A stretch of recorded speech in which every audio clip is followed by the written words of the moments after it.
True Believers. Drew here from Horror, Sci-Fi, and Beyond, and we got a huge episode today. Today is the last episode of Season 1 of the MCU Lookback, and we're taking at least a year-long break because it's been a lot, and the next couple of phases are going to be a lot too because we got the TV shows, and we'll take breaks in between a lot more. But with me today, as always, is the man, the myth, the legend, Eric White. Hey, everybody. Yeah, how's it going, man? Going good, going good. Excited to be here. Excited to get to the end, get to Endgame. Feels like we were slogging there for a while until we got to like phase 3. Now we're in a dead sprint. Yep. And also with me, straight from Alabama, the singing wizard himself, Jackson Harbor. Howdy, y'all. What's up, man? How are you? I'm all right. I apologize for my hoarseness. My voice has been going out the past few days, but yeah, I'm here. You know, I'm here for the end game. Yep. We're in it now, whatever it takes. Yep. What we'll be covering today, since this is the last episode of this series for a while, is Avengers Endgame and Spider-Man Far From Home.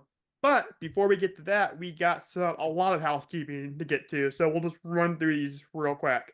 This is going to be the last episode, kind of like this, where it's edited it and all that stuff for the next couple of months, because we're getting closer to October, and I gotta start working on my October series. I won't go down through the whole lineup, but the first episode in that series, always will be posted on October 1st, and that's going to be Nightmare on Elm Street. And I think Emma is going to join me on that one. Yeah, nice.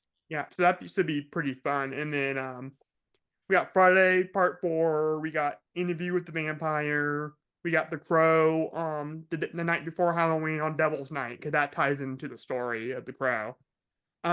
And I'm actually reading the comic book right now, and it's really good.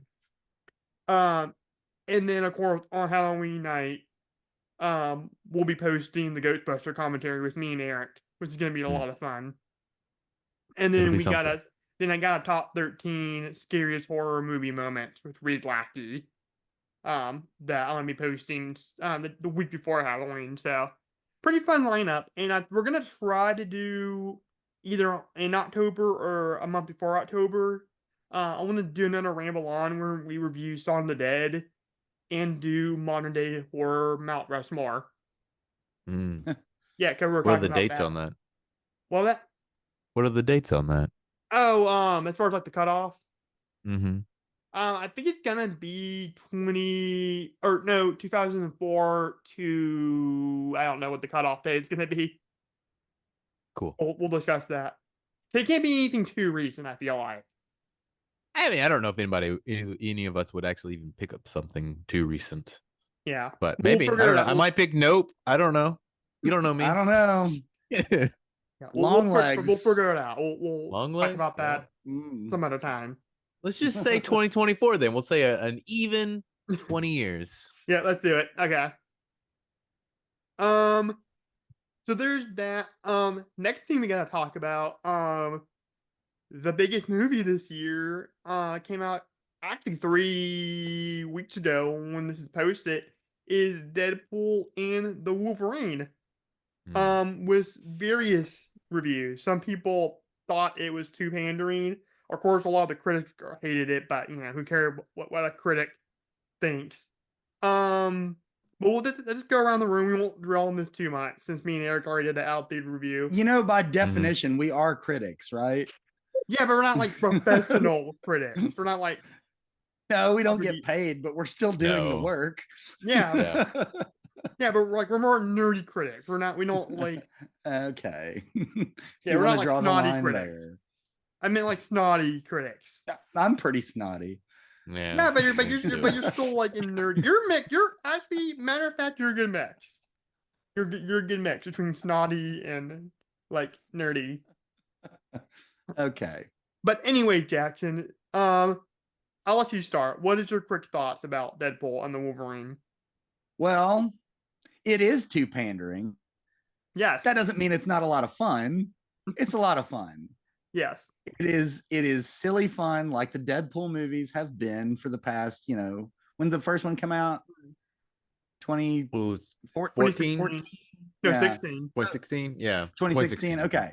So they've always been silly fun. This one's no different. I did not expect it.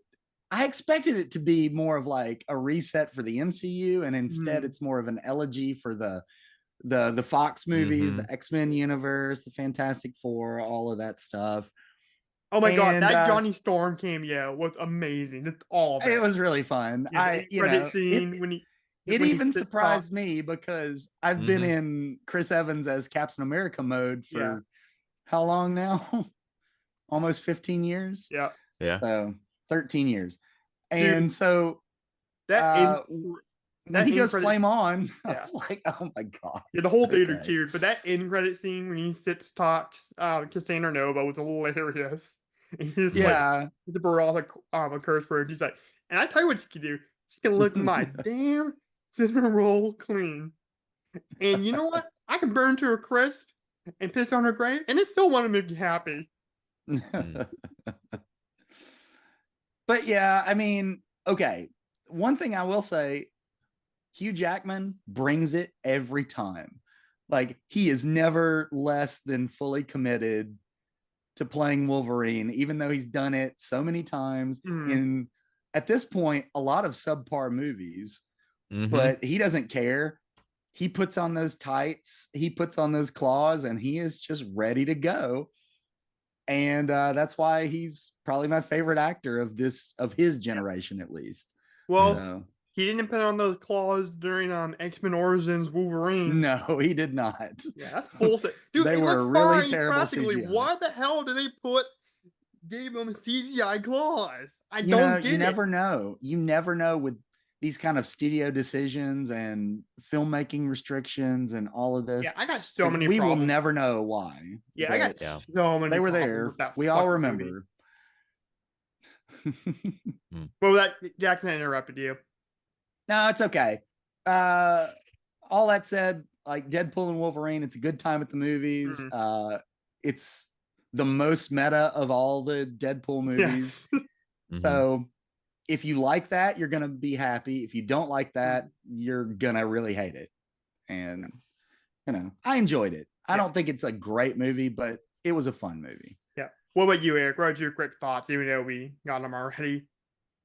Yeah, we've already kind of went through it a little bit. It's been a couple I'm weeks. In the same boat. Well, yeah, I haven't really thought about this movie since then, since we saw it. Right. So I don't know what that tells you about the movie itself, but it's fun. It's a fun mess. It's like there's no story per se. It's the most threadbare of stories, and like the character development is almost non-existent sometimes. Right. But unlike the movie we're going to talk about tonight, which takes some wild narrative swings, this movie is just basic, straightforward. Timeline's going to explode. I'm gonna lose all my friends. That's it. Right. But it's fun. It's fun. It's a fun, silly little movie to play in theaters. It's good to see with a crowd. It is like, Martin Scorsese would say, it's an amusement park ride. Right. And it's not in a bad way. It's not in a bad way. It's fun. Yeah, I enjoy riding movies. Superhero movie is a lot like horror in a way, where you have those kinds of movies where it's just there for purely entertainment, like a Friday the 13th kind of thing, or Evil Dead. But then you have some movies like Hereditary or Don't Look Now, The Exorcist, that try to be are high art. And it's all art. Yeah. There's no art to... Yeah, there's room for everybody at the table. Yeah. Of course. Yeah. At the high table, if you're John Wick. Sure. Okay. I want to see a Deadpool and John Wick movie. That would be fun. Oh my god. Fuck yeah, that would be amazing. Yeah, that would be amazing. Did you have anything else you want to say, Eric? Nah, it's fine. It's a fine movie. It's fun. Yeah. It's okay. So I'll just tell you my letterboxd review for this movie. It was a fun, brilliant mess. Because I like this whole idea how the TVA are kind of like the watchers of the whole Marvel universe at large. And then you had this idea where like Hugh Jackman's Wolverine from the Fox X-Men universe is the Anger, and once he died, like that whole universe like slowly started to disappear into this void. And I love that. Like where you have like Elektra, Jennifer Gardner, you had Blade, you had Channing Tatum.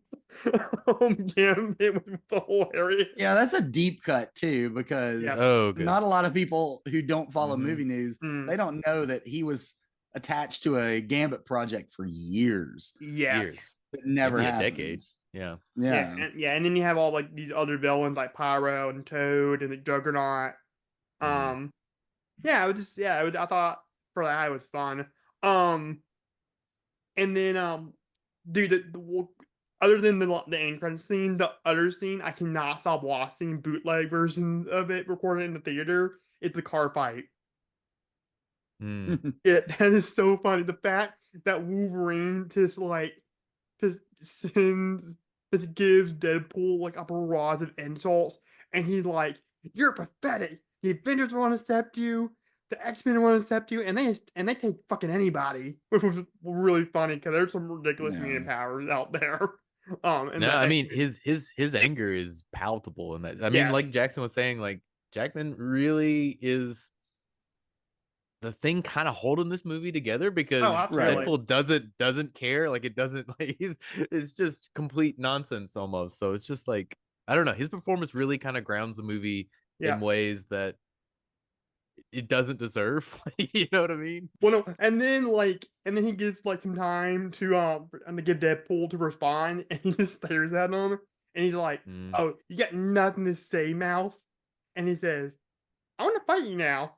And then Wolverine just starts busting out laughing, and he's like, "Oh, you're gonna fight me?" And then Deadpool just decks him in the face, and then Wolverine is just pissed the F off at this point, starts slamming his head on the car radio. And they do that old trick where every time the head gets slammed, it's a different song, and eventually it's Grease with I got chills, they're multiplying, and the whole theater again it's just dying laughing because this is so hysterical. Yeah, that when I get the Blu-ray for this movie, that's the scene I'm gonna constantly watch on loop. That's just hysterical. And then they don't die. Like that whole fight ends up on one of them like getting strangled, with the whole body getting tangled up in the seat belts. It's pretty funny. It's a good time. I will say that you lose a little bit of like stakes with the characters since they can't die really. I don't know. It's just kind of like, they're just fighting. I don't know. But it's a fun time. Yep. I just gotta say one thing before we move on. Some motherfuckers always trying to ice cup up hills. I thought you never saw the first Blade. No, I just watched it recently. After the fact. So silly. Okay. I love that first Blade movie. Second one's pretty good too. Third one's not good at all. Yeah, I liked the first one. It was good. It was good. But it's interesting that Ryan Reynolds is also in the third Blade movie, and that's why Blade in this movie does not like Deadpool very much. There's only one Blade, and it'll be only one Blade. I wish they would finally make that Mahershala Ali one. I suppose that's going to happen. Suppose it's going to be R-rated too. Well, we'll see. D23 is coming up soon, so maybe they'll make an announcement there. Maybe. And speaking of announcements, speaking of announcements, San Diego Comic-Con just happened recently, and there's some pretty cool stuff that went on with Marvel. Apparently, they brought out the Fantastic Forecast. They did a little concept footage, which got leaked, and sadly, I hate to say this, I watched it. It looked really good. From what I can see from a phone camera. Yeah, it'll eventually get released. We'll all watch it. Yeah, that'll probably be like a special feature on the Blu-ray. They brought out the Fantastic car. Harrison Ford hulked out on stage. Yeah, I saw photos of that. Looked ridiculous. I wonder how much money they paid him to do that. Too much. Marvel money. Yeah. Well, Disney had that fuck you money, so that's probably why. That's true. And they got the two highest grossing movies of the year right now. So yeah, but we cannot ignore the tyrannical Latvian in the room when they said, so could they announce that they're just pretty much done with Kang and the next Avenger is going to be Doomsday, and they brought out a bunch of people dressed up as Doctor Doom in like a lighter kind of green, and then they had a guy in like a brighter green. He took off the mask, and it's Iron Man himself, Robert Downey Jr. And I didn't see the actual video of it. I just saw it, like on social media. I'm like, what? Yeah. I thought it was a joke at is- first.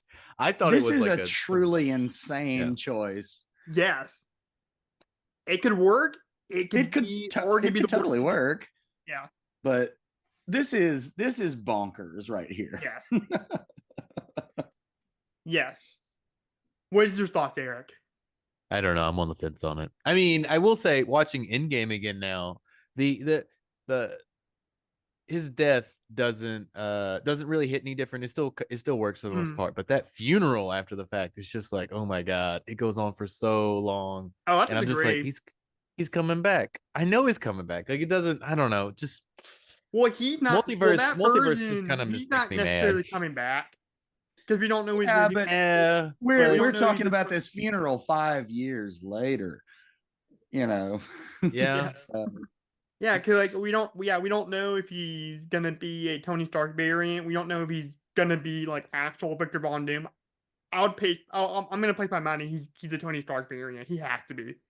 Like, why else would they cast him as Doctor Doom?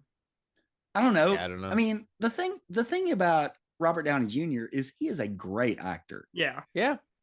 He, he can do his persona very well, and that's what makes Tony Stark work. But he's had plenty of parts in the past where he's had to sort of fall farther back into a role. And so I could see him being Victor Von Doom. Oh, yeah. He doesn't have to take the mask off. He could take the mask off and have like prosthetic makeup and stuff where he doesn't even look like himself and be doing a different voice. Yeah.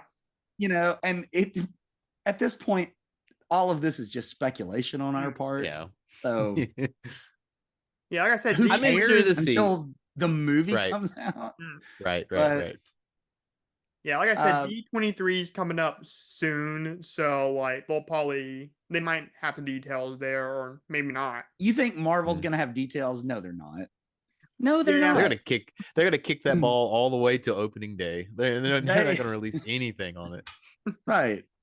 Yeah, it'll be interesting though. I'm interested in it. Like I said before we recorded, I'm more concerned that they're rushing Doctor Doom. I don't know why people are more concerned about that. What choice do they have? I mean, Yeah. they lost Kang. Yeah. They can't. And do really, Kang. they don't. Yeah, and I guess they really. I mean, well, they set him up in Loki too. I was just thinking of Quantumania, but I mean, yeah, Loki. That was the big introduction. that was the Kang. big one. Yeah. That was a whole episode of just Kang, basically. Yeah. Giving a monologue, and it was an amazing episode of television. Right. Yeah. And we were all so excited for Kang, and then, the guy went and messed up his whole life. Yeah. Yep. With some really bad choices. Yeah, Jonathan Majors was in serious consideration for like an Oscar nomination for this one movie. Yeah, like a bodybuilder. He's a terrific actor, but he went and did some very terrible criminal things. Yes. Some repugnant stuff. Yep. Yes. And was convicted, and he's done now. Yep. Yeah. So long. Yeah. Yeah, it sucks, so man. no Kang. Well, maybe what other choice did they have? They had to do something big. Yeah. Yeah. Well, maybe to replace like a Thanos thing where they build him up for a series of movies, and then he's pretty prominent in like 2 Avengers movies, and then they kill him off, and then he kind of gone for a while. I think Doctor Doom might be here to stay. Like, he might be an opposing figure for a while. Maybe. I mean, but also we've got Fantastic Four coming up. They may introduce him in that. That's true. Yeah. But also too, they didn't really do anything with Thanos besides like he had like a bit part in Guardians, but other than that, he was just like after the credits bits for like 5-6 movies. That's it. Yeah, You know what I mean? we said this last time. Yeah. Before Infinity War, all we'd seen him do is sit in a chair. Yeah. Right. So Yeah, that's you true. don't need to like build and build and build.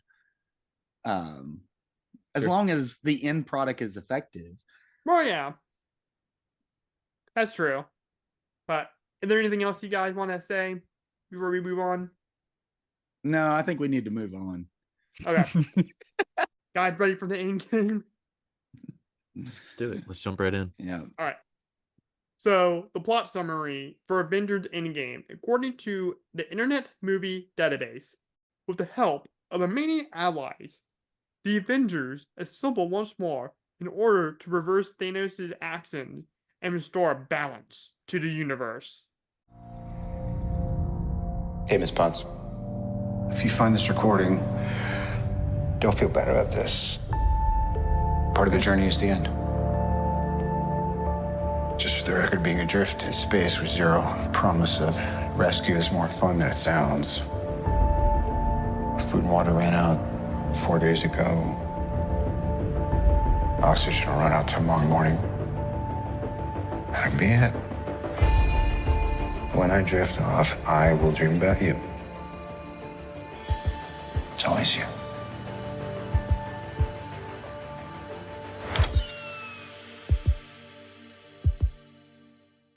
All right, Eric. What is your quick thoughts about Avengers Endgame? I mean, coming off of like Infinity War, I didn't think it was just like the anticipation was like too high. I was like, I don't know how they can do this and make it satisfying for everyone. And somehow they did. It's pretty great. I don't know. I mean, I didn't see it on opening day. I had to go see it I went and saw it like on Monday at 10 o'clock, and it was still a packed theater. But yeah, it's just like the Deadpool movie. This is like one to see in theaters with a crowd, but so much more of like a satisfying emotional sort of movie versus like Deadpool was, to me at least. Oh, yeah, absolutely. What about you, Mr. Singing Wizard? I think I mentioned this last time. I saw this at an employee screening at Alamo Drafthouse in Austin at midnight, and I was full. It was a full auditorium of people who were totally in. And what better situation could you find yourself in than that? And it was a beautiful, transcendent experience. That's all I have to say. We're going to say plenty about it. I don't have anything else to say up top. Yeah, I agree with all that. Actually, watching this again, I like this movie more than Infinity War. It's more emotional. It's takes really big swings, which we'll get into later. And it's generally more positive. Like it's more uplifting in some ways. Yeah, it's of course it more is. fun. Yeah, it's also just more fun at the end of it. Like Infinity War is great, but it's a bit of a like slog at sometimes. Just the emotional heft of it all. Like there's a time heist in the middle of this movie. It's kind of silly fun, and I'm kind of here for it. It's kind of great. Well, so my friend, who I've seen several of these movies with, she actually likes Infinity War better than Endgame for exactly the opposite reasons. Yeah. Because she thinks that Endgame is too silly. Yeah. Because of the time heist in the middle. And she's like, it's just going for all this comedy. And I'm like, but you have to go for the comedy because Infinity War ended on such a bleak note. Oh, dark. Yeah. Right. You have to have some fun with this movie. Otherwise, it's 3 hours. There was of just Ant-Man and Captain Marvel in between, but still, it's just like, you got to have some fun with this one. If you can't have fun with it, then what are we doing here? Oh, yeah, for sure. Do you mind if I share a story real quick before we get to the deep dive? Go ahead. So I remember 12 years ago, exactly, like in the summertime around this time, my mom was watching Saving Private Ryan on TV right before we were going to go to Target for something. and on the way to Target, she's just like in the middle of crying, and I'm like, "Mom, why are you crying?" Because Saving Private Ryan is so sad, and she explained to me the whole story of the movie, Yeah. and she said, "I don't know, it's just so beautiful to see Tom Hanks in his platoon, like his little group, like sacrifice everything to save this one man." And it's really emotional because you want to see these men complete their mission. It's the same thing here with Endgame. You want to see these people. You want to see the Avengers achieve their goal, and it's very emotional in that way. Yeah. Well, I Um, mean, it's also just like 10 years of this built up, like mm, seeing these people in like multitude of movies. So it's not even right, like, Saving Private Ryan is like a 2.5 hour, 2 hour, 35-minute movie, but this is like, right. a decade's worth of content, just like Mm, of people you've kind of grown to love in some ways. I don't know. yeah, It's kind of amazing what Marvel did, like that they were yeah, even able to pull this off. yeah. I mean, you get that way with Private Ryan too. When those 2 hours, like you learn to love all Hmm. those characters. I Right. feel like Rogue One's the same way. The Star Wars movie. I feel like I'm gonna say it again, Jackson. So don't make fun of me. Shut the hell up. Top Gun Maverick's the same way. You want to see any movie where a character or a group of characters have a clear goal in mind, and you can invest it in that character and their goal. Like it's very emotional. It can be. Rocky's another one. Sure, Uh, sure, sure, sure. I mean, yeah. It's clear stakes and payoff. You know what I mean? Yep. Like the The setup for Last all that. Yeah, Crusade's another one. You want to sure. see Indy and his father find the Holy Grail. There's a whole bunch of movies and stories that are like that, Hmm. where it becomes very emotional for the character and the audience. Of course. And honestly, what Deadpool and Wolverine kind of lacks is like there is no real stakes for Right. those characters. When this movie is just loaded with stakes for everybody at every turn Yeah. Right. almost. But anyways, you ready to get to the deep dive? Yes. All right. Yeah. So grab your tube socks, nerd. This is gonna be good. I love that line so much. They're about when I'm Deadpool and Wolverine about the fight, and it's to Mm. Hell Bells by AC/DC. Like that was awesome. That was like the perfect song for that. Like every song in that movie was perfect. All right, deep dive time. So my first bit of notes that I wrote on my notebook is, man, this cold open is haunting because I cannot imagine you spending time with your family not knowing anything about Thanos and the Affinity stones and all that stuff, and then your family just disappears out of nowhere Yeah. like that. Mm-hmm. Like it, man, and that is heart wrenching right there. And then he becomes, I think, a character called the Ronin or the Ronin. Mm-hmm. Ronan. Yeah, Yeah. Ronin. Ronan. Yeah, and he kind of goes around the different places around the world and stops crime bosses. And I didn't realize till this time that before you see him again at that character in Japan, he's brought up multiple times. Sure. Yeah. No, they definitely Oh talk yeah. about him before then. Mm. But he's not just going around and fighting like bad guys. He's like straight up murdering people. Oh, Like yeah. he is like the He worst is a version of himself. brutal killer. At Yeah, this he's point. like Ben Affleck Batman in Batman vs Superman. Sure. Yeah. Yeah. He's like straight up killing people. And sure, some of them probably bad guys, but also like, I don't know. It's pretty You don't brutal. know. And, like, That's the thing. You don't yeah. know who all he's killed. Mhm. Right. And Well, he's pissed it's off. Like Ben Affleck Batman was. Like right. he's He's lost gone everything. to the darkest place you absolutely can go. Mhm. And it's interesting to see maybe the most pure-hearted. I mean, there's Captain America. Yeah. But Clint Barton, he's like really wholesome. In Ultron, we find out, oh, he has this whole other life where he has a farmhouse and a beautiful family, and they all love each other so much. And then with a snap of the fingers, Gone. he not only his family's gone, but Clint is gone. Right. All that's left is the Ronin. Oh yeah. And yeah, we don't see fully what he does to all these crime bosses and possibly other people. But we get a taste of it because we've seen what his life was, and it is just horrible to watch it happen to this guy. Yeah, that would be a really interesting miniseries all to itself. Yeah, no, we don't need to see that. I will say that though, like someone did bring this up to me whenever this first came out, is that I wonder if this movie would have been better as a miniseries versus like doing just a 3-hour standalone movie. Like if you got to spend a little more time with some of these more like vignettes, especially at the top with like Tony and what is her name? I'm drawing a blank. Nebula, yeah. So if you got to spend more time with Tony and Nebula at the top, you know what I mean? So it's basically just like 2 scenes and then they're off, they get saved by Captain Marvel, but like kind of lingering in that dread for a little bit, you know? Right. I don't know. Just it was an interesting thought to think of this as more of like a 6-part like limited series versus just like a 3-hour movie. I don't know. Yeah, but you want to see some of these scenes on the big screen. No, of course. I agree. Yeah. I completely agree. I mean, I argued with him. I said he was wrong, but yeah, whatever.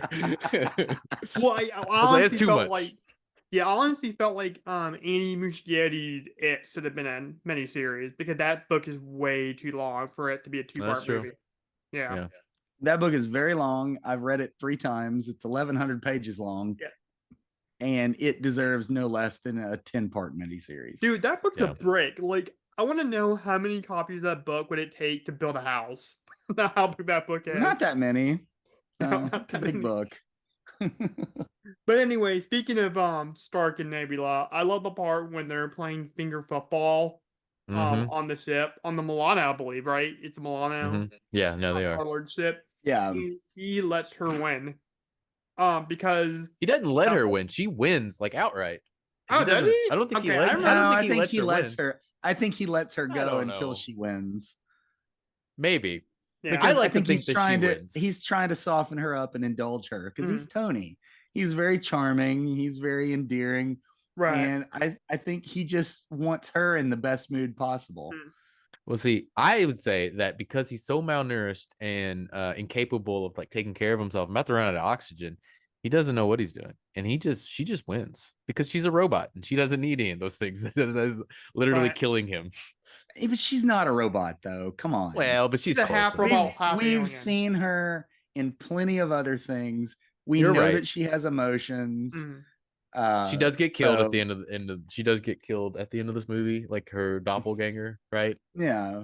Yeah. So the reason why I love this scene is because in the first 2 Guardians movies and then the last Avengers before this, you establish the whole like sibling rivalry thing, where Gamora always besses her and everything.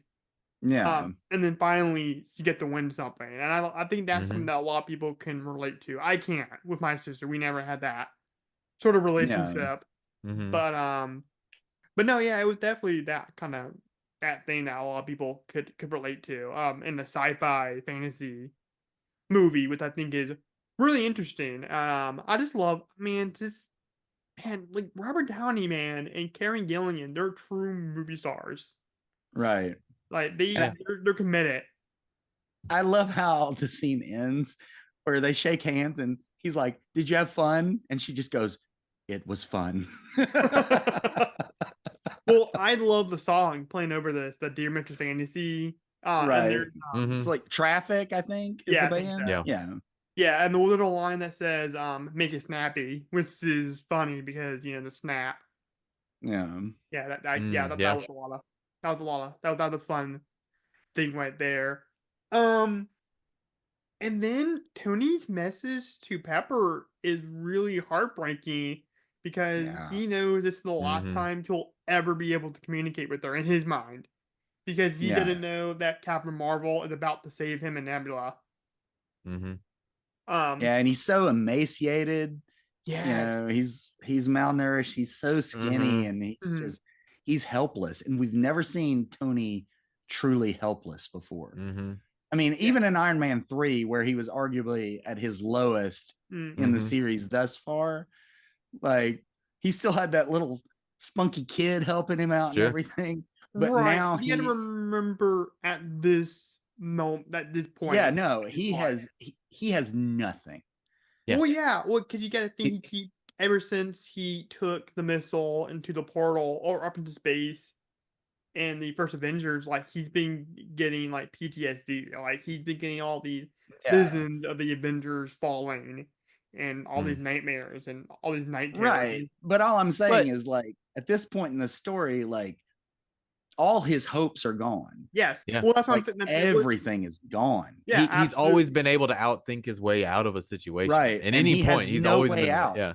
He has no way out of the situation without. Right, but what I'm saying is, and that's true. That's all that's true. But what I'm saying is, when he realizes that his visions are true and Thanos is here on his mission, like, and you know, he's being all tyrannical and all that stuff, and he fails, like Tony Stark fails his mission. It hurts him. It really hurts. Yeah. It really hurts him. And then the kid Peter Parker that he swore to protect and be a mentor to gets dusted too. Like he takes all personal blame for that. And so like he is at his lowest low. And like you guys said, like he can't get his, he can't like Tony Stark his way out of this one. Yeah. Like he's it's really sad. It's but really it's the sad. beginning of the movie, so we know he's gonna be fine. We know it's gonna be fine. He's gonna make it. Yeah. So it's not that sad. It's sad, but it's also like if this was the end of the movie, it'd be really sad. But like we kind of like if this was the end of Endgame, like they had flashed forward, he was on that ship and was like, I don't know if Tony's gonna make it or not. Like it'd be like, oh fuck. But like, and they do his rescue so well because you know Nebula comes in and she like sets him in the chair so he's a little bit more comfortable, not just laying on the floor. And then you just see this glow on his face, and you're like, "What is that? Is that what I think it is?" Oh, yes, it is. And then Captain Marvel comes out of the light, and we know at least everything's okay for now. Yeah. Well, and then I love going back to what I was saying about Tony Stark failing his mission to protect Earth. I love Tony's and Steve's first interaction after the events of Civil War, where Stark says, "We couldn't stop them," and then Roger says, "Neither could we." Yeah. Yeah. No, all the characters are at their lowest point at the start of this movie. Oh yeah. Like, they've all failed. Rogers kind of takes responsibility a little bit too. I mean, I think all of them do because they're supposed to be the world's mightiest heroes. No, they've all lost. Yeah, one thing that I was looking forward to going into this movie was this big reconciliation moment between Steve and Tony, because they've been on the out since Civil War and haven't interacted since. And as far as we know, they still are mad at each other. And this movie doesn't really give us that. It gives it gives it to us in stages, because you have their first meeting up where, you know, Tony's like, "We lost," and Cap is like, "Well, we lost too."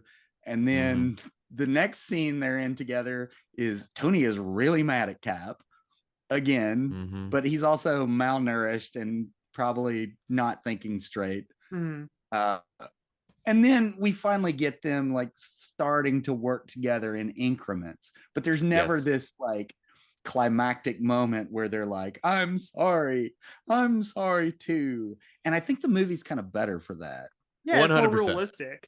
100%. Yeah. If it had been the other way, I mean, you know, it's like friendships are broken up over like something real easy and simple and fast. And then like mending takes time. It's not like an easy like, oh, we're friends again now. You know what I mean? Yeah. So it's I think it works really well. And by the time they're on the time heist together, they are fully functioning friends, partners, everything. Oh, it's it just hinges on like him showing back up. It's when he shows up with the bracelet. He gives him the bracelet. And then and it's not a big scene. It's just kind of like hey, I'm here. I'm gonna help you again. Cool. Right. Well, that's the thing Yeah. about it is like Stark is hurt. Because, like I said, he failed his mission, and then like a few years earlier, he found out that like um Steve Rogers' old friend Bucky Barnes killed his parents, and then he was protecting them, and he's pissed off about that. And then when I think I can't remember who it was who asked Stark, have you found out anything about Thanos and how to beat him or how to reverse this? And then he's just at his breaking point, like he just gives it all to Steve Rogers. Yeah. And he's no like, trust, liar. Yeah. Yeah. And I got devastating. Nothing. I got nothing for you. Yeah. And the crazy thing is, like, people are campaigning hard for Downey to be nominated for this movie, and yeah, I can see it because he's great. This is probably his best performance as Tony Stark, other than the first. I would have been down with it. Yeah. I don't know who won that year. Oh, Joaquin Phoenix won for Joker that year. But he would have been in supporting. He probably would have been in a supporting role. Who won supporting that year in 2019? That was Brad Pitt. Yeah. Oh, for Once Upon a Time. And he was great. True, he deserved it. He's pretty great once. Yeah, I don't know. It's tough. Fuck you, Eric. You think Tony Stark is supporting in this movie? No, he's leading. I mean, it's an ensemble. I don't know. It's an ensemble. I would say. But he's the lead. Yeah. Is he though? I don't know. I think he is. Yeah. Yeah. I mean, is Hannibal Lecter a lead actor? I mean, they've been these rules all the time. Like, well, they do. Did he deserve it for best actor? Probably not. But Robert Downey Jr. has been carrying this franchise at this point for 11 years. You're probably right about that. Yeah. And so he's the lead. He has the big climactic moment. He's the one that saves the day. We're going to get to that. Anyway, it's true. But I mean, I mean, Chris Evans is Captain America the co-lead then? I mean, they both have a similar amount of scenes. I don't know. So if they're both the lead, then they're both supporting. I don't know. Well, they're both kind of the leader. I go back and forth on this. They both take on the leadership position. We've fallen so far down in semantics. I'm sorry, y'all. Yeah, well, I think they both take on the leadership position in different ways. All right, Drew, what is the next part you want to talk about? I love the part when they're trying to figure out, how to reverse everything at the beginning, and when Rhodey tells Danford, "Where have you been?" and her response is, "There are other planets in the universe that you're not in." And then Thor gets up, and then he uses his Thor god powers to not, what do you call it? It's telekinesis. It's not technically telekinesis, but he uses his, he didn't go over to Stormbreaker. He summons. He summons Stormbreaker. Yeah. Okay, that was the word I was talking. Yeah, he summons Stormbreaker to him as him and Captain Marvel are staring at each other, and I just love how Carol Danvers is all is in awe of Thor and how big and buff and sexy he is. I don't think she's in awe at all. I think she is. That's not the feeling I get from her. Yeah. No, she does not. She is not impressed because she is more powerful than he is. Oh yeah. Mm-hmm. Well, the feeling I get, and that's true. I didn't think about that, but the feeling I got when I saw this a lot of time, I'm gonna get some of that God of Thunder action right now. Oh, that's exactly what's happening here. Is these two people want to fuck each other? That is absolutely what's happening in that scene. Oh yeah, that's what I was kind of building up to. Jackson, I think that's the first time you've ever used the word fuck in a sexual way on here. Hey, you got to pull it out when it's time. Yeah. That's what she said. Anyway. Well, that's the thing. We never actually, I try not to use, because, I have family watching, I have my grandma watching, my mom watching. I try not to use that word in that context. Well, Do you? No, on these videos or in front of her. Oh, okay. Yeah. Yeah, but that's exactly what's gonna happen. I mean, I wouldn't mind having some of that God of Thunder action because Chris Hemsworth is a sexy man. Well, here's the thing, and you guys know Hugh Jackson's the #1 man crush. Number two is close with Daniel Craig, then is Brad Pitt, Ryan Gosling, but the number 5 always sits back and forth between Viggo Mortensen and Chris Hemsworth. Okay. At least you have a top 5. At least you have I'm a go-to. Clive Owen guy myself, so yeah, I thought I had one. Circa like 2005, like Children of Men, Clive Owen, like a fine wine. Watch that. You haven't seen Shoot 'em Children of up. Men? Shoot 'em up. Clive Shoot 'em Owen. up's great too. Yeah, that's the best Clive Owen. Oh, really? Yeah, that's cool. I feel like Shoot 'em up's like right up my alley. It is. You should watch Shoot 'em up. You should also watch Children of Men. It is one of the stupidest action movies ever made. It's a lot of fun. Yeah. But anyways, it was really going back to why I think this movie is better than Infinity War, by saying that it takes swings, like big swings.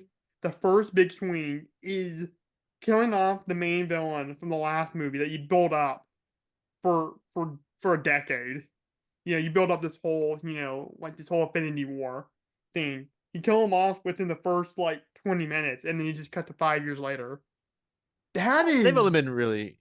Yeah, no, I mean I agree with you, but they've only been building like Thanos for like since 2012, right? Notice how I corrected myself. I said the Infinity War. Like that's what this whole thing's been about with the. Yeah, but they didn't even really start building that until 2012. Yeah, that's true. But I agree with you. Even then, it was like barely building it up. Really, 2014. That's the first time. Guardians. Yeah. Is the first time you really start getting into the Infinity Stones proper. I think. Well, I mean, you'd had the Tesseract before then, and maybe one other one. Yeah, because you had the Ether Dark World. Yeah, Ether, from Dark World. But like Guardians of the Galaxy, that's when they really started. Right. That sounds like 5 years, but they've been building it for 5 years. That's still a long time to build up a storyline. Let's go with several years they've been building this up, and they just killed this motherfucker. He chopped off his head, and he says, I said I had his head for that. And then he just walked off in the distance, and I love the music right here. Like this is Sorry, keep going. Yeah, the music is amazing right here. Like when we did our live stream for best John Williams scores, and I said that Planet Krypton was one of my favorites from Superman, the Christopher Reeves film. I liked how Williams treats Superman and the lore of Superman like he would like an epic, like Ben-Hur or Spartacus. Yeah, and that's what Alan Silvestri does with the music here. He treats this like a Shakespearean tragedy or a Greek tragedy. Yeah, and I feel like in a way, going back to Lost and how people are affected by the events that Thanos caused, Thor has also lost everything too. Like Clint Barton. And he takes revenge, and he still feels empty. Like that didn't bring his brother back or his stepbrother back.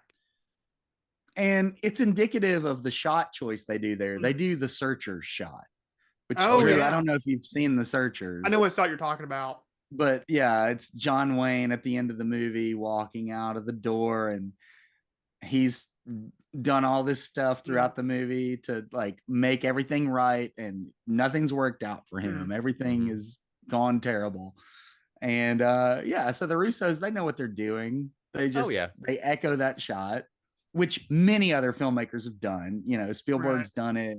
Everybody's done it. It's an iconic shot. Spielberg do it for? He does it in Saving Private Ryan, actually. Oh, really? The mother walking out the door while the car is driving up to tell her that, 4 of her 5 sons have been killed. Yeah, that's one of those moments in that movie that is so powerful, but almost nobody talks about. I feel like. Well, it's the Searcher shot. Yeah, I love that moment in Saving Private Ryan. I need to watch that movie again. That movie's so good. This brings us to maybe the most powerful image in the movie, which are just 3 words that appear on screen. Just black on white text.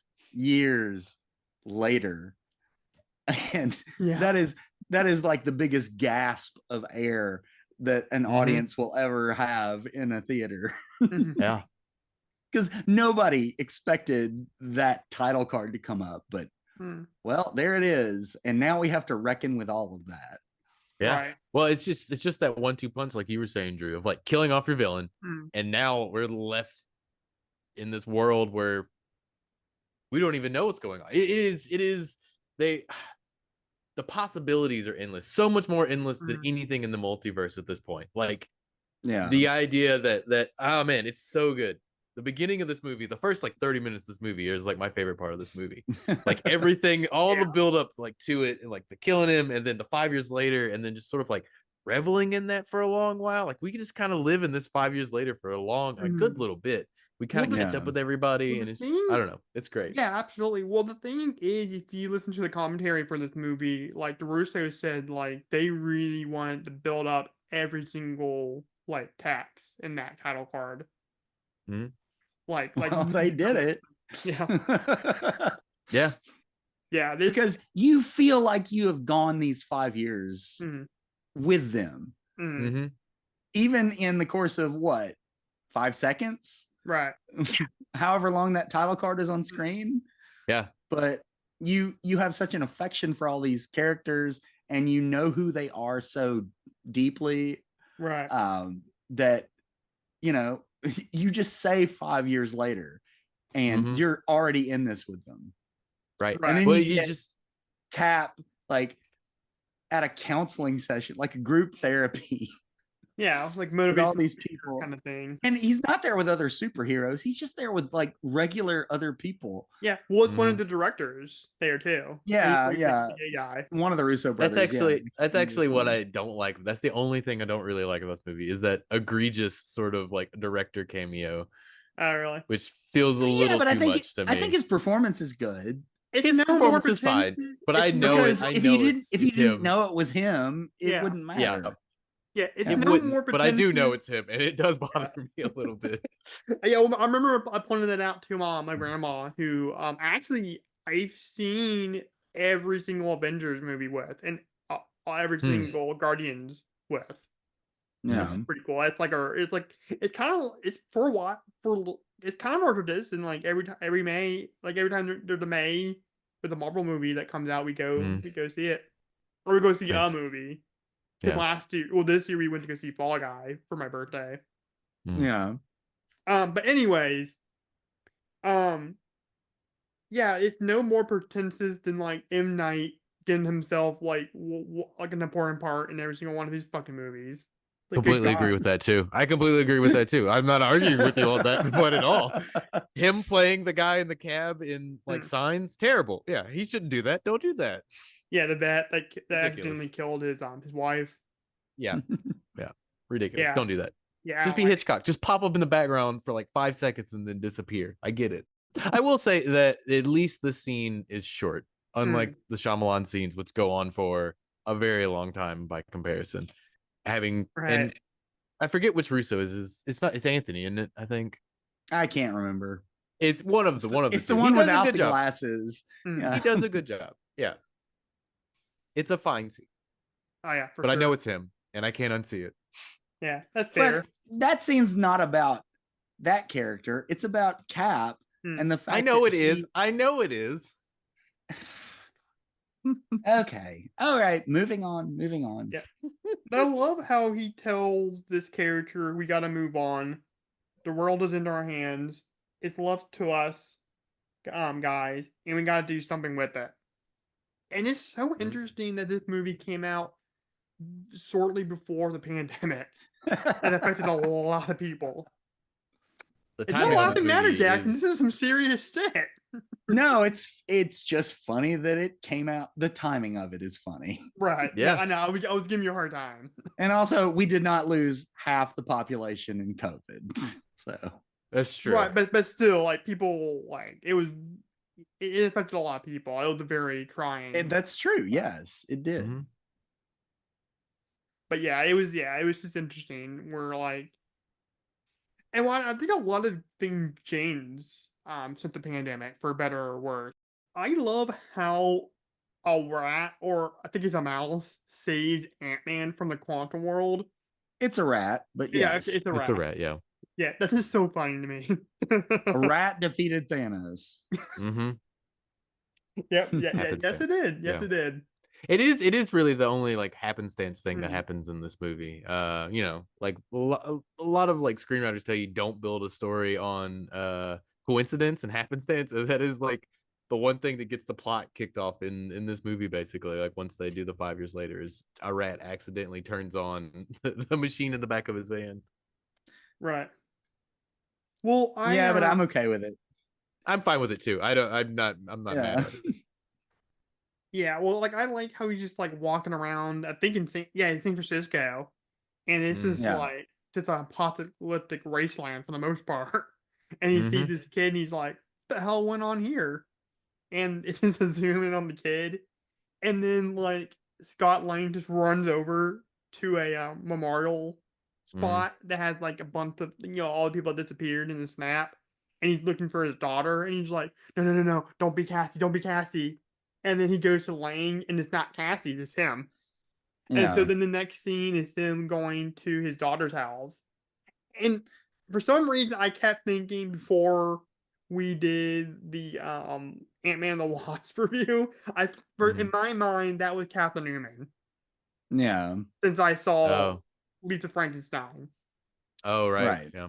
Yeah, They because I replaced looked her her for up after. Quantumania. Yeah. I looked her up after I watched Lisa Frankenstein to see what else she's been in, and I'm like, oh, Mm. Quantumania. So for some reason, I thought she was in Mhm. Endgame as well, but she's not. Nope. Different No. actors. Yeah. But such a good scene. Yes, it is. I mean, how do you react to something like that? Like you think your father has been dead for 5 years, and then all of a sudden he's at your door. Mhm. Right. And Paul Rudd's holding his own too, who's normally a very comedic actor. Yeah, he yeah, needs to do more dramatic roles. I think he'd be really good. Great. I mean, I love him as a comedian. I think he's freaking hysterical. No, I agree. I mean, that's what kind of keeps the middle section of this movie buoyant. Yeah. Is a lot of his stuff keeps it from just like once, because he sets up the time heist. A lot of his stuff is very funny. Yeah, and then every single character shits on him for the rest of the movie. The entire time. Do you mean to Like- tell me that Back to the Future is a bunch of bullshit? Yeah, but everybody's like, watch out in the yard, there's a moron down here or something like that. And then Rhodey comes in, he's like, "What's up, regular sized man?" This man. He's like, "Why are you being so mean to Scott? He's the one that actually figured out how to save all of this." Right. It's like those It's kids really in the terrible. diner. It's kids in the diner, and Hulk's kind of making fun of him Yeah. after a minute. Really, yeah, it's all that stuff. Yeah, it's funny. And then Scott Lang tells Cap and Widow that they need to travel back in time using the quantum world to get the Infinity Stones and snap everybody back. And so they end up seeking help from Stark, who is married to Pepper and has a daughter. And I love that Yeah. whole introduction Mhm. there, when he, Yeah. when they're like, just in the backwoods somewhere in a really nice house. I would Mhm. love to live that. I would love to live that. That's my dream home right there. It's just on a lake. Just get away from it all. And so he goes out to the tent and he says, "Chow time." And then his daughter comes Yeah. out with one of the Iron Man helmets. That was awesome. Your mom never wears anything I buy her anyway. It's like the perfect Yeah. like little button to that scene. Oh yeah. And we get to see how Tony Stark is a really great dad. Yeah. Like he's so natural with his daughter. Like he's so loving. He jokes around with her. Everything is cool. Like, and that sets up the stakes for Tony in this movie. Yeah. Yeah.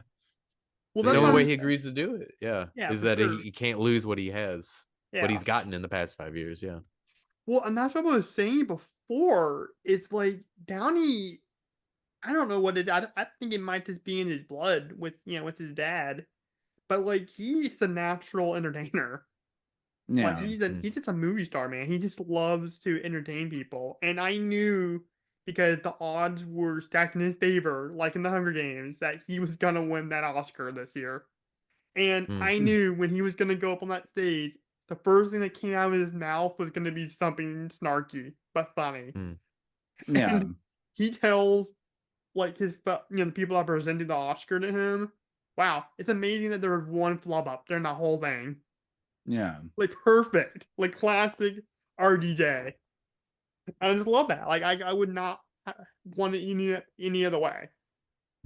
But yeah, he's snarky and he's funny and everything, but when he You love wants to, now, honestly, I don't know him in real life, obviously. So I don't know what he's like, but on screen he can carry across such a warm presence. Right. And that's what he does in this scene. He does it a number of times across this franchise, but this is the scene where you really get it. This and the later scene with his daughter where, she says shit and he gives her a juice box or whatever, Right. juice pop. And, but yeah, he can have such this warm presence, and that's not something every actor can do. Right. No. And yeah, for sure. Yeah. Well, And I in think honesty, that- if those oh, sorry. Go ahead. I was just gonna say, in honesty, if those scenes didn't work, like if these scenes with him and the daughter, like if it didn't carry that emotional weight or that warmness, then the rest of the movie may not have worked. You know what I mean? Especially Right. for like his character. So Yeah. it's Yeah, for essential. sure. Like all of these scenes are essential to setting up your characters and what they have at stake for their lives if they don't succeed or they do succeed. Yeah. I don't know. It's good storytelling. Yeah, well, and I said this before. Like, I think that's why Downey was a better choice for Tony Stark versus Tom Cruise. Cause yeah, Tom Cruise has a really big fan base and a strong fan base at that. But there's plenty of people that do not like him at all. Like, they don't like his on-screen presence, or they don't like him as a person. So Yeah, it he's not a warm presence at all. No. Yes. But Downey is. Like, people generally, I don't know if they liked him in the 90s when he was doing the drugs, but Right. but now they like him, like in Zodiac and Kiss Bang Bang. So I think for that, like, he was the perfect pick for Tony Stark. The part that I love about this scene is when Cap tells him that he's happy for him. So classic Cap, always encouraging, always, the leader. It was just so fun to see him come back as Johnny Storm in Deadpool and Wolverine. Seemed to be, because like he was full Boston in that movie. Like, he went full Boston because that's where he's from, or he's from that area. Chris Evans is. Oh. Yeah, so I loved in that contrast in that movie. But he tells them, "I'm happy for you. But this is a chance for a second chance." And then Stark responds, while he's carrying his daughter back inside. This is my second chance, referring to his family and his new life outside of being Iron Man. Yeah. I mean, it's really only like Peter Parker that changes his mind. Yeah, for sure. Yeah. Well, let's get to that scene, because later that night, Stark is doing the dishes and he looks over at a photo of his father and he grabs a picture of him and Peter. And then that's when he tries to figure out time travel, which he solves like immediately. Like, it Immediately. was within the span dude. of He's 10 doing minutes. This is all fucking very Stark. easy for Tony Stark. Yeah. Right. Yeah. They could have done this years ago. Yeah. Well, that's a shame to see that character die so early, because I would love to see him and Reed Richards go back and forth with that sciencey stuff, because apparently Reed Richards, Mr. Fantastic, is like the smartest man in the Marvel Universe. Hey, we might still get our chance depending on where they take That's true. Robert Downey Jr. as Dr. Doom. Maybe he is a Stark variant, and maybe he is going to team up with Reed Richards. Who knows? I love Banner Hawk. Banner Hawk is hilarious. Like you said, like when the kids come up to him and he's just saying like all the right things. Like, he's just super friendly. And he's like, angry. Listen to your parents, they know better. So many like Weirdly wonderful enough- surprises in this movie. Well, that's why weirdly it's enough, so weird. Sorry. Oh, just the moment I think of in this scene is when he's like, have some eggs, and he just barely pushes the egg plate. I don't know why, but that's always the funniest part to me. Well, why it was so weird to see Ruffalo and Poor Things, because I always picture him as like this real awkward kind of guy, like in Spotlight, or Mm, as Bruce Banner, or like in Zodiac, Yeah, whatever. To see him as like this really despicable and misogynistic character who right. calls Emma Stone's character the C word on more than one occasion. Yeah. It was so weird, but in a way kind of funny in a way. But he's not awkward here. He's very confident. He's yeah. very happy. Yeah, not Like, not awkward, but kind of nerdy, kind of geeky. yeah, but that doesn't mean he's not confident. He's more He's not confident awkward at now. all. Yeah. Yeah. Now Yeah. he's the best of both worlds right now. Well, Yeah, yeah, he's going reached back, his happy place, and we haven't Yeah. seen that from Bruce Banner at all. yeah, Yeah, well, ever. going back to that scene in the first Avengers when he's on the helicarrier and he's just kind Mm. of standing around, like looking around with like stimming his fingers, like real like Yeah. awkwardly. Like, Mhm. yeah, that's something that I would do, honestly. Well, I mean, even in the last movie, he gets punked out by War Machine to Right, bow in front of the King of Wakanda when you're not supposed to do that. right. Yeah. Well, I remember around Oscar time this last year, they brought in a Mm. bunch of like people that were considered being nominated or were nominated together to talk about Mhm. their performance. And they got Downey and Ruffalo together to talk about, Oppenheimer and Poor Things. And I just Mhm. loved the contrast between those two men. Because Downey's very confident and quick-witted. Where like Ruffalo, yeah, he's funny, he's a little confident, but he's a little dorky compared to Downey. Like he's just like Yeah. No, one of the coolest people and that ever. and I would say that's why that performance in Poor Things is really good, because he's kind Yeah. of playing against the type of character he almost always plays. Right. And really probably the type of person he is. So also, I love how Banner tests out time travel on Ant-Man, and he keeps coming back as himself in different Mm. versions, like an old Yeah. man or a child or a baby, and he's It's like, good. "Somebody peed my pants," and I don't know if it was baby me or old me or me. hmm I thought that Time was, travel. yep, I think see it's a this big as an success. absolute win. Yeah, see it as an yeah, absolute win. that's an absolute win. And then I'm gonna be PC when I talk about this scene, but you gotta love Lebowski Thor. I didn't want to say, oh, I didn't want to Lebowski say, Thor. Oh, yeah, I didn't want to say right. Fat Thor. 'Cause No, I no, don't no, want to that's fair. offend people. But Lebowski That's No, fair. it's okay. I'm a fat person. I can call him Fat Thor. He's Hey, Fat Thor. hey, some ladies love the dad bod. Okay. Yeah. He still is a badass. Like, he still Yeah. fights Thanos in the end, even though he's, maybe 50 pounds heavier. Like, it doesn't matter. It's still like what you have on the inside, and he just needs to regain his confidence. Right. And And all well, that I takes is just going and visiting his dead mom. yeah. Well, I just love how Hemsworth lately, or I guess maybe always, has not afraid to make fun of himself. Cause he played a pretty despicable character in the last Mad Max movie, Dementis. Mhm, Yeah. mhm. Yeah, I mean, He- ever since probably Ragnarok, he's been Yeah. just willing to just play silly, and he's a funny guy. He's probably Yeah. he's one of the funniest parts of like the Ghostbusters not Mhm. remake. I guess it's still a sequel, but the Reboot. 2016 Ghostbusters It's reboot. it's a remake. It's the same fucking movie, like all the way through, pretty much. For the most part, but it's not. I don't know. It Yeah. is and it isn't. It's weird. It's a weird movie. Yeah. But anyways, yeah, I just love that, and I love the part when when Rocket finally convinced him to help him out, and he walks Yeah. into the Avengers. There's beer on the ship. Yeah. And he What walks. kind? What kind? And he walks into the Avengers HQ in the next scene, like with his sunglasses on and his robe, looking like Mm. Jeff Bridges Mhm. from Big Lebowski, and he's just Mhm. Yeah. chugging beer, listening to the Mhm. Rolling Stones. I'm pretty sure he's dead. Is he asleep? Oh yeah, when they're figuring Yeah. out the time travel. Yeah, I forgot about Mhm. that part.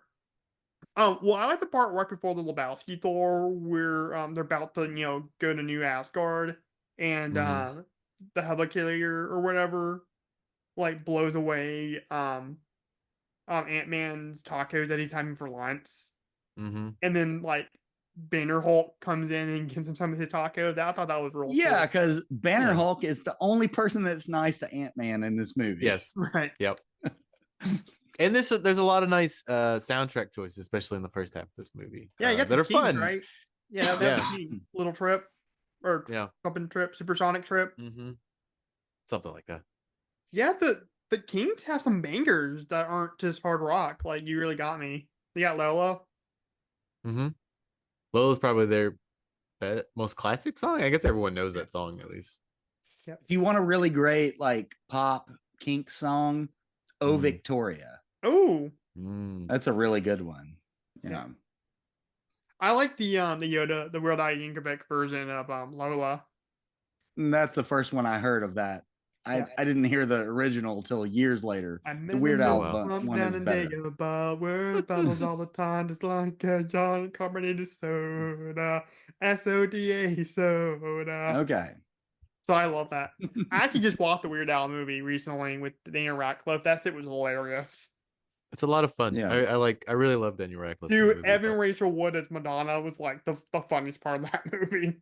And I don't I just really like want Madonna. Daniel Radcliffe as Wolverine going yeah. forward in the MCU. I thought we'd get him in this one. Yeah, I thought we'd get him as a cameo, Hey, we like got Cavill. a short MCU. We got Yeah. Cavill Wayne.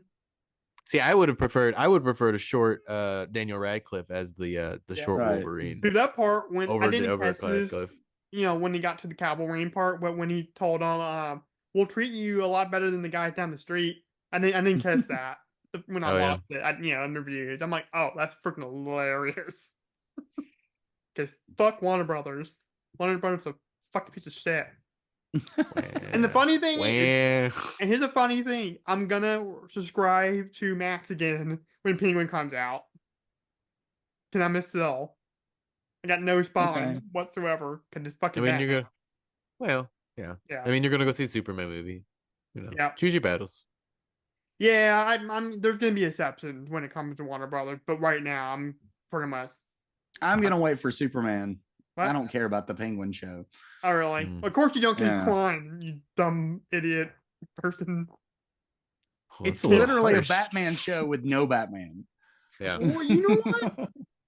I'm gonna enjoy it, and I'm gonna brag about how awesome it is and how much you're missing out on it. Fine, I don't care. Yeah, well, I hope fuck it's you, good. Jackson. Jesus Christ, guys. We get back to Endgame. We're having fun here. But anyway, you know when I say that, I'm kidding. I don't mean that in like a mean way. Oh, I know. Mhm. Yeah, I'll let you know when I'm not joking about things. But anyways, I love. Well, now we're on to the time heist. Mhm. Yeah. So, what to Well, say no, about the time heist? Well, I just Time want to talk heist. about Clint in Japan again because I love that whole thing. And then Widow comes to get him, and he tells them we found something, a chance maybe. Mhm. And he responds, "Don't give me hope." And I love that. I thought that was interesting. Because Yeah, I always just said forget he's just so broken up at this point about his family Sure. disappearing. I mean, I always forget that shot leading into that conversation is like a oneer. It's like a weird oneer like through the building. Yeah, well, like, you know, it's a- I love yeah. my wonder shots, Eric. I know. Yeah, you those do. are the best. Yeah, so the whole time heist thing is so much fun. I love them going back to like the Mhm. older movies. They go back to the Avengers, Thor, Yeah. The Dark World, Right. the second is worst probably the- Thor movie.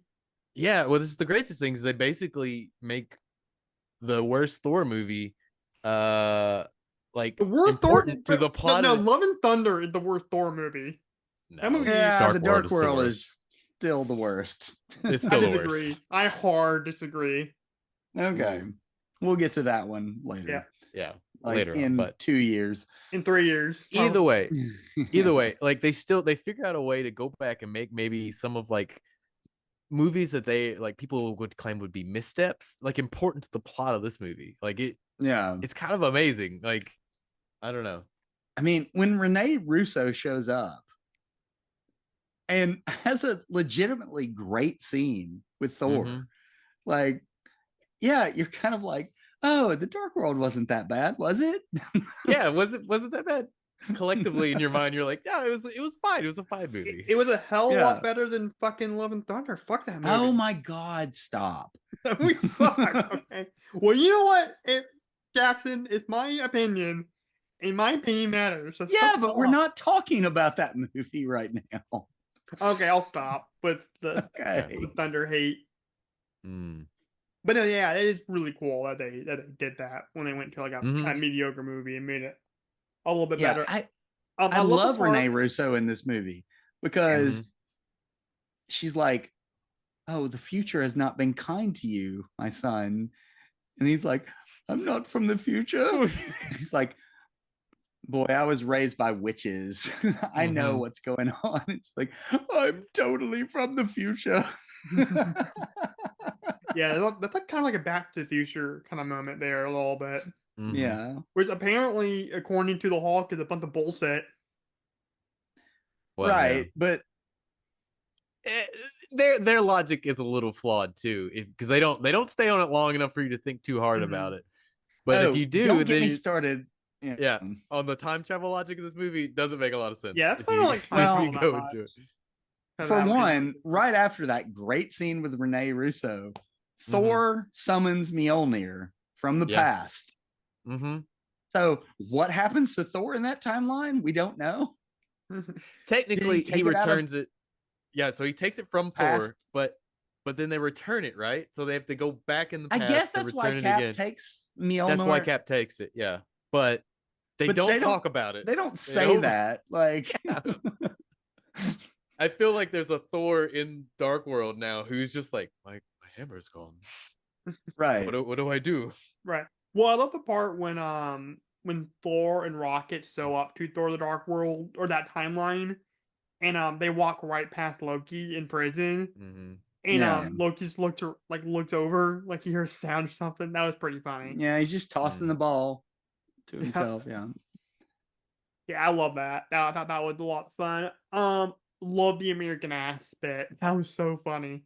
I thought that was, and then they call back to it later in the movie when Cap, when the modern day Cap fights the old Cap.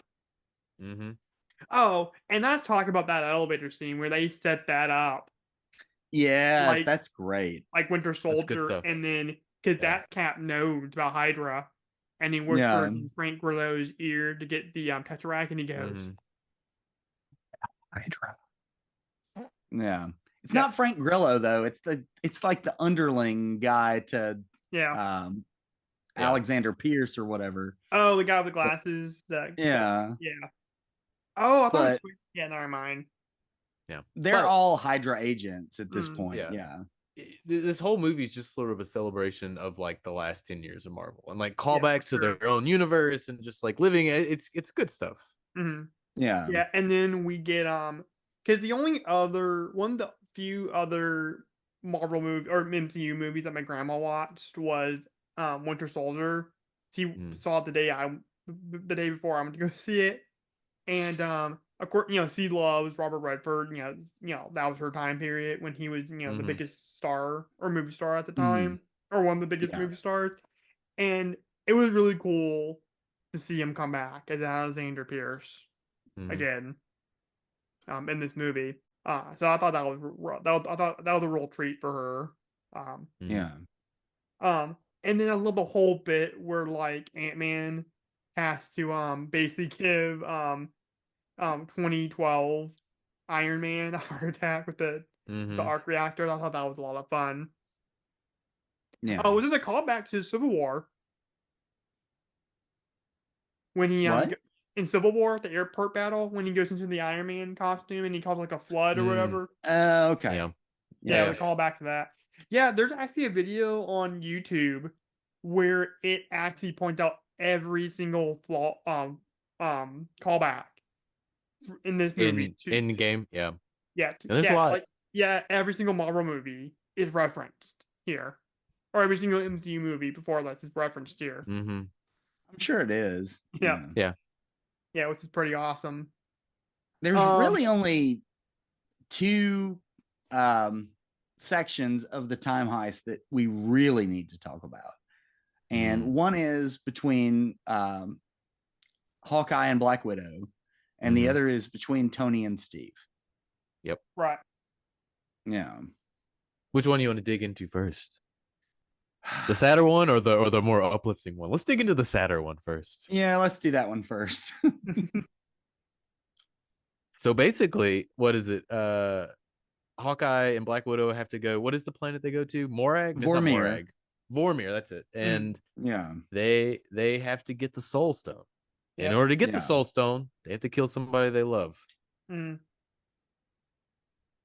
And it's what kind of starts out is sort of like silly fun, like them fighting to kill themselves, Right. like becomes very emotional by the end of that sort of like sequence.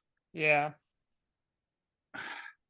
Yeah, it's hard to watch, man. Well, because you know it's coming. You know one of them is dying. Mm-hmm. You know one of them is going to die. Okay. Freaking Well, sucks that let's it's ask Black this. Widow, because that Black Widow movie is a prequel now. And they should have made that Right. movie like 5 to 6 years ago. Like, what the fuck, Right. Marvel? Sure. Yeah. Like, literally, like right after Civil War, like the year after, they should have put out that movie. Like, I'm sorry. I mean, that's where it fits in the timeline. Like, it's Yeah, it doesn't exactly. make any sense where it is. Yeah. But at the same time, like, I kind of feel like if you're looking at this from an objective point of view, there's only one of them that really needs to die in this point. Mm-hmm. Like, Hawkeye has a wife, he has kids, he has a whole life. Like, Black Widow, she has the Avengers, but what else does she have? Peanut butter and jelly sandwiches. That's about it. Right. Which goes back to, maybe this is going to be really silly, but one of the moments that I think of the most from this movie is when she's eating the peanut butter and jelly sandwich and she's talking to Rhodey on the hologram. And she says, "Can you find out where Barton's going next?" It's like, "Are you sure you want to know?" And she just goes, "Please," with that peanut butter and jelly in her mouth. And what is the last line she has in this movie? I think she's talking to Barton. He's holding her, and she says, "You have to let me go." And she goes, "Please." Oh, wow. I did not notice that. That's crazy, man. I think I'm remembering it right. You know, I get things wrong on this show all the time, and I'm sorry for that. Yeah, but it's okay. Good. But I'm pretty sure she says "please" twice in this movie as a one-word response. One is to find Barton, and the other is for Barton to let her go. Yeah. Well, and I hate losing Black Widow. I hate it. But I love that character. In that moment, who else are you going to lose? Are you going to lose the guy that has the wife and kids back home? No. Yeah, but he doesn't have a wife and kids back home, and I think that's why they set him up as the road for so long. He has the so chance that you would of getting back, right? But his wife and kids back home. Sure, no, of course. And what is the first evidence when all the people show up again?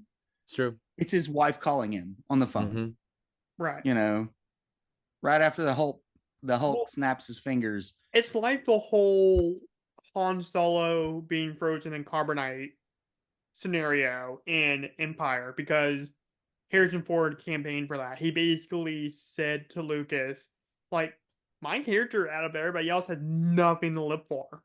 So, like, I'm thinking I'm the one that has to go. And I just love how that PB&J was like so big on the internet for a while, because it goes back to that thing we were talking about before, where there are these little moments in these movies that, like in these superhero movies, that humanize the characters. Yeah. Everyone eats a peanut butter and jelly sandwich. Yeah, or it's Peter Parker in Homecoming going to his corner market, or his bodega, and buying a sandwich. Or it's Nicolas Cage and Ghost Rider eating M&M's out of a wine glass. No, absolutely. It was either M&M's or jelly bean. I couldn't remember. It's jelly beans, actually. Jelly beans, yeah. I saw that in the trailer. I thought that looked the funniest thing ever, and I didn't know at that time. I didn't know how amazing Nicolas Cage was as a performer. How funny that was. It was just funny. I seen a grown adult eating jelly beans out of a wine glass. Chef's and that taking them out individually, like actually drinking them. This is so funny to me. I know you love that movie, Jackson. Oh gosh. Hey Jackson, one more thing before we move on. Oh. Oh God. No. We gotta review it at some. We're doing a commentary for it at some point. I don't even know what you're talking about right now. Ghost Rider, bro. No, I haven't watched that movie since it came out in theaters like a decade ago, maybe longer than that. What was That it, movie 2007? is really bad. It's pretty bad, but it's fun bad. I don't even think it's fun bad. I think it's just bad. Okay. But anyways, then we have Loki who steals the Tesseract, forcing Steve and Tony to go back to the 70s to the base where Cap trained to get both the Tesseract and Pym particles, because of that whole thing where they have to have Pym particles and even do time travel. Yeah. And we get the Mark Maron cameo. Oh yes, I like Mark Maron. No, it's Stan Lee, but he looks like Mark Maron. He does look like Mark Maron. Okay, that's funny. That would have been funny because he said he had this whole stand-up bit when he compares people that love the Marvel movies to like Velocious people. It's pretty funny. But and this movie puts us one closer to completing our like community cast in Marvel movies. Yeah, you get what's her name? Octavia Spencer? No, Yvette Nicole Brown. Yvette Nicole Brown. Yeah, I know you're talking because about. Danny Putty. Danny Putty was in the last one. Joel McHale. Ken Jeong. Well, Ken Jeong's in this one. This one, yeah. I think the only ones that are missing is who are we missing? Well, we haven't had Joel McHale. Well, no, he was in something though, wasn't he? He was in Spider-Man 2. Movies? That's right. Was technically? Yeah, he's the banker. Yeah. Okay. Yeah. Well, yeah, I didn't know that was Yvette Joy Brown or whatever her name is from Community. I thought it was Octavia Spencer, which would have been another callback to Raimi's Spider-Man because he was the at the wrestling arena. Okay. Octavia Spencer was at the wrestling. I didn't know that. That's crazy. Okay. Yeah, remember when when all the wrestlers lined up to like sign up, you know, and then like the person like warns that like we're not responsible for anything that happens to you. That's Octavia Spencer. Okay. Wow. Okay. Yeah.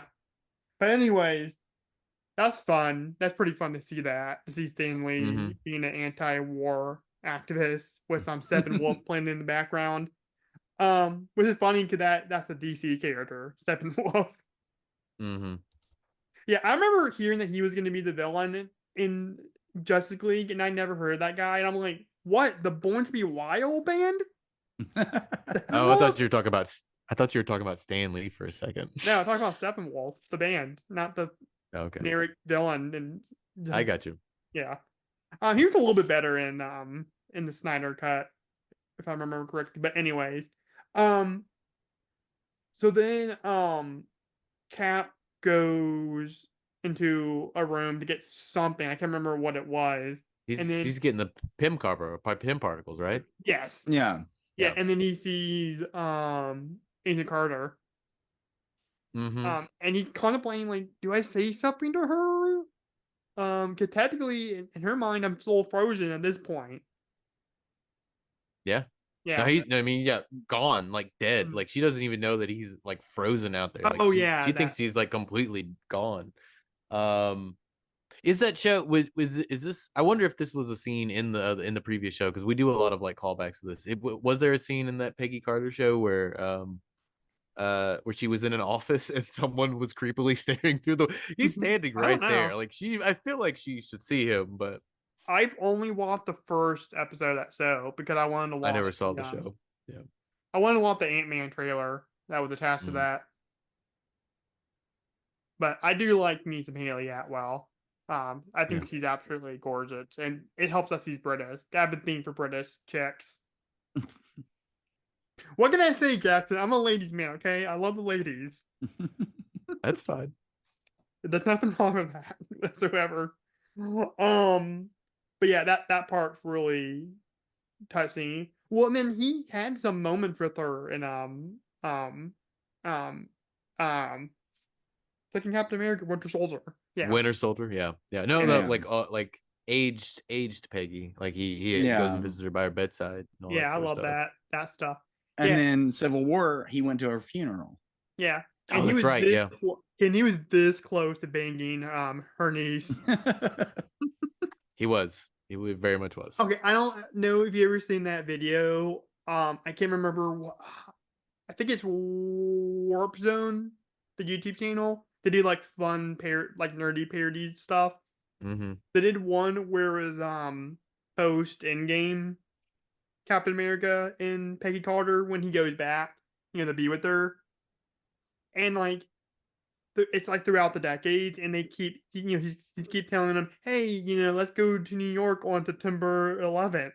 Yeah, I heard it's real nice this time of year, and he's like, ooh, I can't tell you what happens. Ooh. They do stuff like that. Ooh. So there's this one moment in this skit where she shows him a picture of her new newly born niece, and he's like, "Oh, isn't this the cutest thing in the world?" And Cap's like, mm. Oh my gosh. I thought that was Okay. I mean, We are that nearly plays 2 hours into this podcast, and we are not even close to being done with this movie yet. I know, but It's gonna be 3 hours. Sorry, everyone. If you thought this was going to be a quick recap of Endgame, sorry to disappoint. This whole sequence is beautiful because Tony finally gets closure with his dad. yes, Like, because in the first Iron Man, when he's doing the press conference, when he's out of isolation and he's eating Burger King, he's like, "I never said goodbye to my dad." Mm-hmm.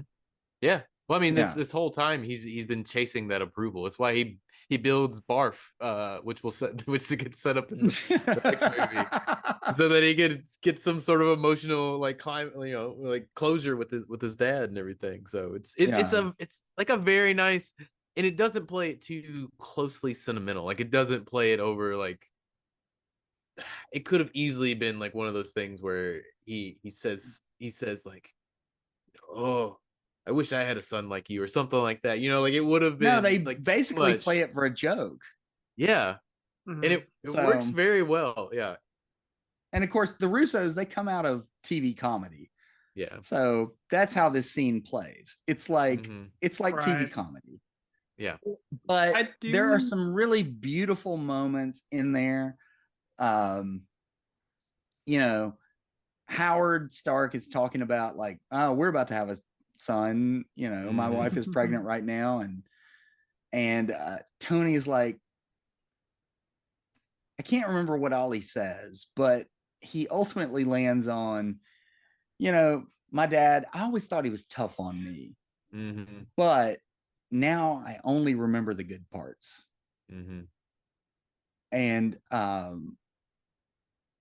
Howard is like, well, what is that? He said, well, he had some nuggets. He's like, no amount of money will ever buy you more time. Which is kind of funny because Tony has gone back in time and gotten more time with his dad, just a little bit, but it's enough. Right. And the fact that Tony himself now is a father, like parents and children really play a huge role in this movie. Well, oh yeah, it makes Tony and Morgan, Howard and Tony. You've got Ant-Man. Thor and his mother. Yeah, you got Ant-Man. I didn't think about that. That's interesting. Oh yeah, no, this whole movie is about families, about parental parental figures like not being there for their kids or vice versa, and I mean, you got Thanos and his daughters. Yeah. It makes me wonder if by Tony saying that, like modern day Tony is saying that to his father in the 70s, would that change the way that Howard treats his son? Like, did it change the course of history, like a Back to the Future situation? No, we've already learned no. it doesn't do that. Oh yeah, I forgot. Fuck time travel. It's fucking weird. But According to their rules, it doesn't do that. yeah, They've created a new timeline out of this, supposedly. but yeah, no, yeah, that's interesting. That's really powerful. I never thought about that. It's like how the first two Aliens are about parental figures or like Yeah. parents, Mm. mothers, because the face hugger is technically like implanting an egg inside of you. Yeah. And I then will say about this movie, when it comes do to you mind if I the- finish my thing real quick? yeah, go ahead. And then the SIP system, and then the Stromos is called Mother. And then in Aliens, you learn that Ripley had a daughter who sadly passed away, and then so she becomes a mother figure for Newt. I never thought about that until I watched both of those movies recently. Like, it's about Yeah. mothers. Like, that's a big theme in the movie. But yeah, that was just interesting. It's something I want to throw out there. Yeah. I will say about this movie. Sorry, Jackson. Like, no, it's okay. So I spent a lot of my 20s and 30s being opposed to the idea of having kids. Mm. And then, 5 years ago at this point, I saw this movie and it opened my heart a little bit. Now, I'm not saying I'm going to have kids. Like, I don't even date anymore. I don't know if I ever will again. But if I ever do again, it's not a part of my heart that's closed off anymore. And honestly, I credit this movie with changing me in that way.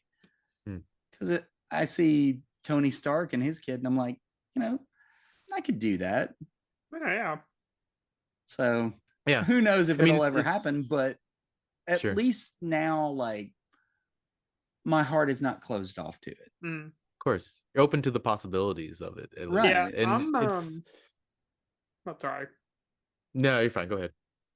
Yeah, for a while I was I'm like, I'm not gonna have kids, but like I'm at the point where I'm like, no, I don't want to make the decision. Cause maybe like later down the line I would want kids. Right. Right now I don't want any. Well, that's kind of where I found myself. Yeah. It's like, I didn't want them for a long time. And, this movie, it softened me in that way.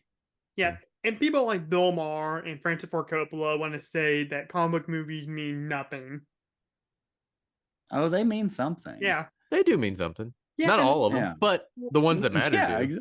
Yeah, exactly. Well, I heard something really interesting in regards to the whole Martin Scorsese Coppola thing, where they were explaining, like, to me, cinema is something that that gets you emotional.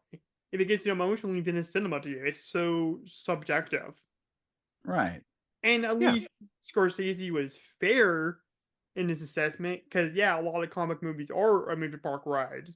But then you have, like, Francis Ford Coppola with his pretentious, condescending self, who hasn't made a good movie in, like, decades, want to say that, like, you're despicable if you like comic movies. I'm like, fuck you, dude. It's like, why do you think these movies make a shit ton of money? Because people are emotionally attached to these characters.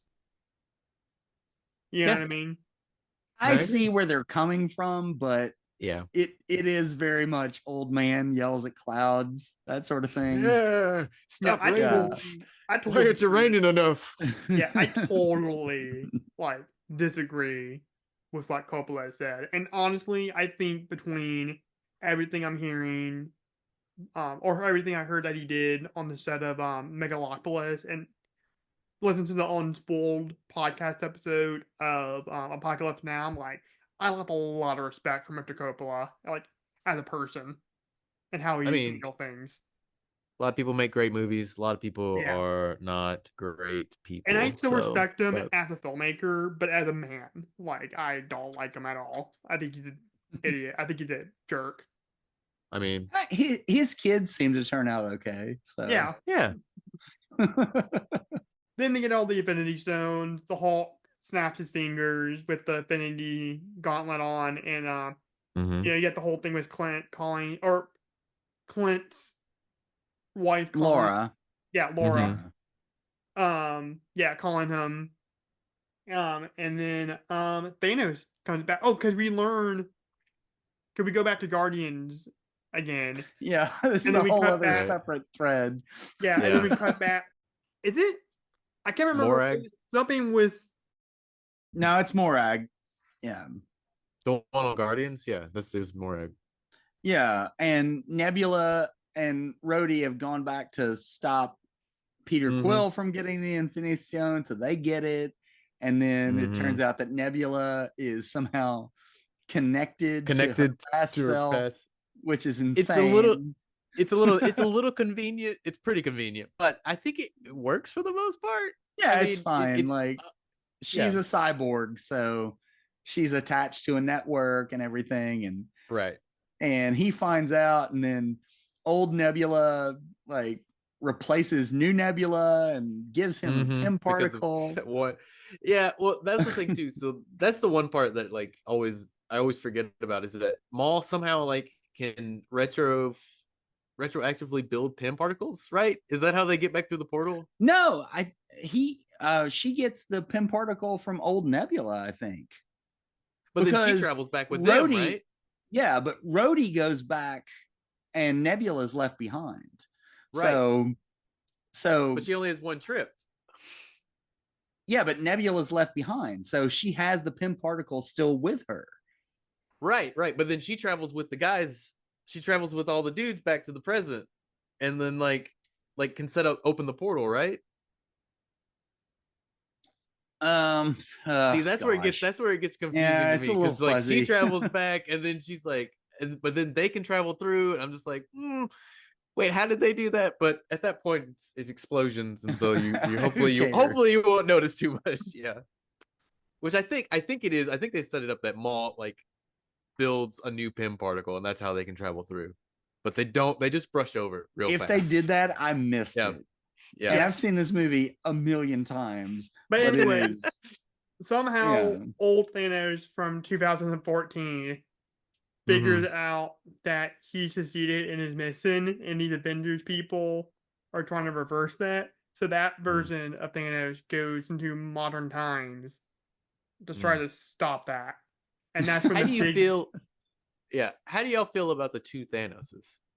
Is there a difference in y'all's mind? I like dead Thanos more so than new end of movie Thanos. I don't think there's really that much to say about it. Everybody's like, oh, well, they took a really interesting villain and made him boring in this movie. I'm like, no, he just hasn't had the years and stuff to be set in his ways or everything. He's still the same guy. I thought it was interesting. But I love this whole battle before the portal scene, which we'll get to, especially the part when freaking Captain America lays a beat down on him, because I just love that shield. It reminds me of Spider-Man's web shooters, where you can just do anything with it. Just all the cool stuff that Cap can do with his shield, like Spidey can do with his web shooters in the web, is really cool. And he's freaking throwing it at him, and then using Thor's hammer to hit it. Oh, let's get to Thor's hammer, because Captain America's worthy. Yeah, no, that's the one Oh, scene let's I remember get to from, the one of the best scenes in the movie. I almost forgot. We almost brushed right by it. Yeah, that's the scene I remember from in theaters. The payoff for that is very nice. Seeing with a crowd of people. That's my favorite part, when Sam Wilson is Cap on your left, and then all the Avengers. We're not talking about that. We're not talking about that. Skipping by all the best parts. I want to talk about the portal scene. It's awesome. We're gonna talk about it, but first, we'll talk about what you want to talk about, Jackson. Jeez. No, we have to talk about the hammer first, because that is the first cheer moment in this movie. Yeah. Where Thanos has Thor pinned to the ground, and he's driving Stormbreaker into Thor's chest, and Thor is going to die. And then all of a sudden it cuts away to Mjolnir just being lifted slowly off the ground. And you're like, what is happening? What? And then it goes and hits Thanos in the face and then flies back. And then, doom, and oh my God. Yes. Everybody in the theater loses their minds. That was amazing. I knew it. Yeah. No, I mean, I feel like Marvel's been trying to recreate that moment since then. I mean, everybody kind of expected it at some point because Ultron set it up. Yeah. You know, he's trying to, they're all trying to pull the hammer off the coffee table during the drunken party. And when Cap touches it, it jiggles a little.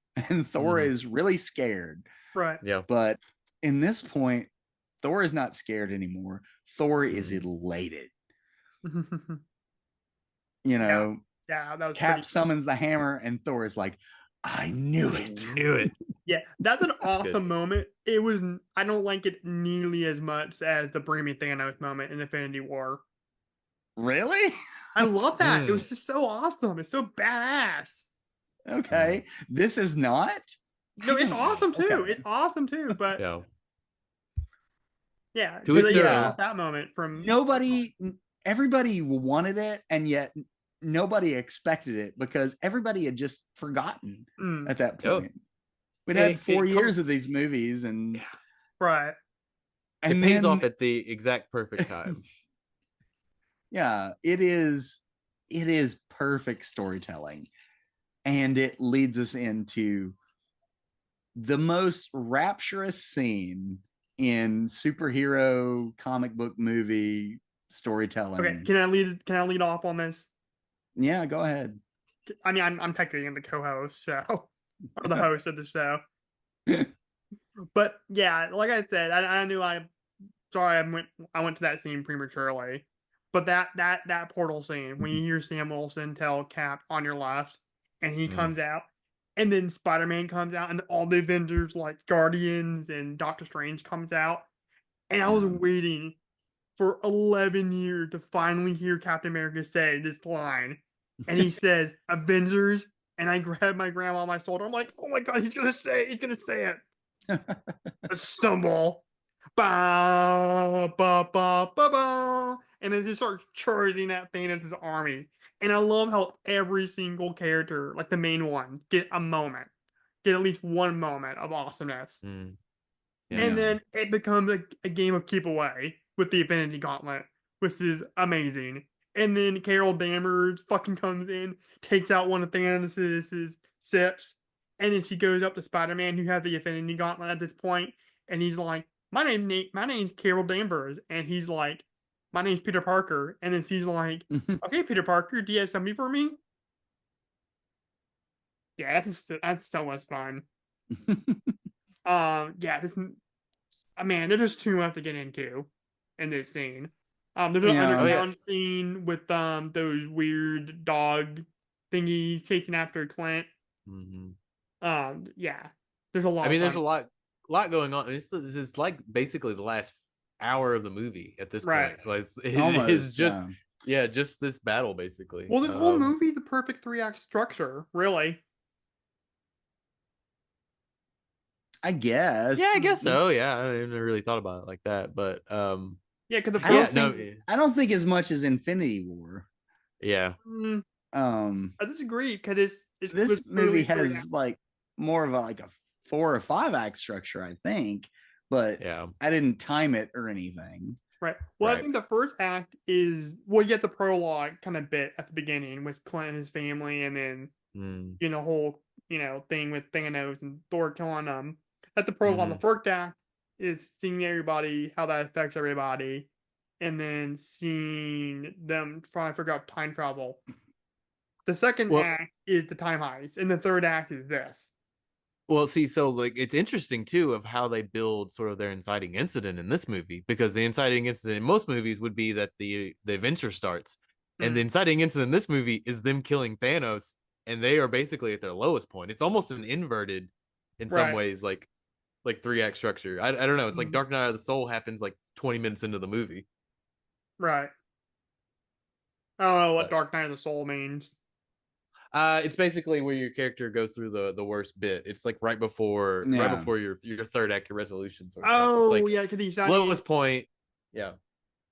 Yeah, because you set up like the character has a goal or something that they're passing about or whatever. You set up that And they character. fail. Yeah. Yeah. Or they're set back. Yeah, basically. Yeah. But that usually happens later in the movie. But I guess this is a continuation of it's a very interesting structure, is all I'm saying.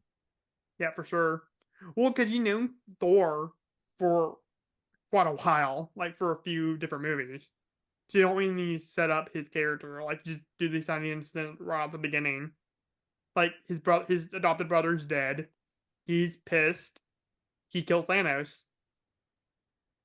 And the movie Right, moves on from right. there. Yeah. Now, do you want to talk about Stark's death? 'Cause that's pretty awesome. Awesome. I don't know. It's just No, kind of we're, like, a gun punch. because like they trick Thanos because Thanos thinks he has the Infinity Gauntlet, and he's all like, "And I'm an immeasurable." At the snap, nothing happens, and then you find out Iron Man has it, and he goes, "And I, and Iron Man." Snap, Thanos' whole army disappear, Mm-hmm. and it's Which awesome. I will say I never noticed. I just now noticed it on this watch through. Like after Tony says that line, he doesn't say anything else for the rest of like this whole He has scene. Like one it's just other other line. people's. What is the other line he says? He says, "Hey, Pep." Oh, that's right. That's right. Yeah. Yeah. But other than that, That's he his doesn't. I mean, actual last yeah. words. Yeah. Yeah. But it's nice if he had talked through that scene, it wouldn't have worked. I don't think. I don't know. No. It's seeing the other people's reactions off of him that make it. Yeah, and it's him. We've seen everything happen. Yeah. Yeah, it's him. It's his facial expression as he's slowly dying. Sure. It's Yeah. the Kuleshov effect, really. Yeah. It's just like the idea of like a man, like a blank face, and then like showing what he cuts to is the inverse of it. Sort of like, see a bowl of ice cream in the cut, whatever. This is why Robert Downey Jr. hopefully will be a good Doctor Doom, because he is a superb actor. Yeah. We have seen him over 11 years of movies, and he just talks all the time, never shuts up. Yeah. And then you get to this scene and he says, "I am Iron Man," snaps his fingers.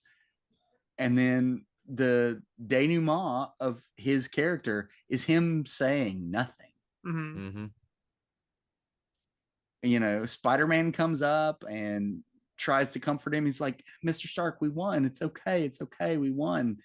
And Pepper comes up and says, "You can rest now." And the fact that we get to see this man who has gone from the most arrogant, selfish, entitled person to someone who is willing he knows when he snaps his fingers, that's going to be the last thing he does. He knows. Well, we have seen this journey from beginning to end, and it's beautiful. Yeah. It is. I think he knows well even before like that. I think it's that look the Strange gives him. It's like he knows that this is the only way. One finger. Yeah. He knows. It's like this is it. Like, and and then it also that echoes back to like the first Iron Man. With what's his name when they're in the cave and they're like he gives him that whole speech. What's his name? I should have forgotten it. It's Jensen. Oh yeah. Jensen. Yeah, that's him. Jensen, and he says, basically earn this basically, yeah. And I don't know, he earns it by the end. Yeah. It makes perfect sense that he would be the one. I heard a lot of people argue when it was over. It was like, Cap should have died. Like Cap was the one, but like I don't know. No. I don't think it would have been as cathartic if he had done it. Go back to the Doctor Strange thing. He said, he asked Tony Stark, asked him, like, is this the possibility where we win? And he says, well, if I told you, it might not happen. And he thinks, well, yeah, I'm gonna have to do the sacrifice. And it goes back to like what you said when we did Avengers, Jackson, that Cap was saying, you know, are you the type of person that would like lay yourself down on the line for your fellow soldier? Yeah, fall on the grenade. Yeah. Mm-hmm. Which we know Cap will do. Mm-hmm. Yeah. We don't know Tony will do that. Right. Right. And he does. And then when here. he does. And yeah. that's why Mm. it is the most saddest but satisfying death. Because this is a man who, I mean, he was a warmonger. Like, he built weapons. Right. And he saw what his weapons did, that the bad guys were getting a hold of his weapons. And he built the suit of armor to protect people. And he, for better or worse, did everything he can to do that. Yeah. Whether you disagree with his methods or not. And he made did his, everything. Yes. He made his life mission to do that until the fateful event with the snap. And then he just started living with his family. Or, you know, he lived at Pepper Potts with their daughter. And then he makes a sacrifice. Like, he's at peace now. Like, he accomplished his mission. It's so beautiful, man. I see you getting choked up a little bit, Jackson. This movie does that to me. I've seen it so many times. Yeah. Mm-hmm. And everything from when Cap gets the hammer to when the portals open. I will say the final battle, it's fine. It does what it's supposed to do. But then that final moment, I am Iron Man. Mm-hmm. And then we get this whole, we got to talk about the denouement after that. Mm-hmm. You know, proof that Tony Stark has a heart. Yeah. Yeah, then you had the funeral scene with that tracking shot with all the people that he knew. Yeah. Throughout the series. And you had that one kid played by Tyler Sheridan. He was the one I did not recognize, and I ended up having to look it up. I'm like, oh, it's not. Wait, Tyler Sheridan, is it? Wait. Yeah, Ty Sheridan. He's older. Well, Ty Sheridan is no, that's not him. No, it's him. I'm pretty sure it's him. Pretty sure it's not. Eric, look it up. But no, I'll tell you the part that gets me with the whole Stark death is when the daughters was Happy, and she says, "I'm hungry," and then Happy says, "What do you want?" And she wants cheeseburgers. Cheeseburgers. And he says, "You know, your dad likes cheeseburgers. I'll get you all the cheeseburgers you want." Yeah. It was just it was like a throwaway like thing, like a funny joke in the first Iron Man. The fact that they call back to that was really amazing, and it was really an advertisement for Burger King. As well. Remember, I made that. Remember, get your Happy Meals at Burger King. Yeah. Yeah, remember, I made that joke. He's like, remember, get your Happy Meals at Burger King for Iron Man. Yeah, I like when they do that. When they remember when movies used to do that. Like I remember the second Scooby Doo had a Burger King thing. He's like, remember, Harley, get your Scooby toy you're talking about Harley Kenner? Yes. The kid in question is none other than Harley Kenner, the kid from that movie. But it was played by Ty Simpkins. Yeah. Ty Sheridan is the guy from Ready Player One. Oh, okay. Yeah, different Ty. Ty Simpkins. Okay. But I knew vindicated. You got the tie right at least. Good song. That's a good song. Spider-Man 2. That's for professional. Because when I have sinful thoughts, that's where I like to make my confessions, is the dashboard.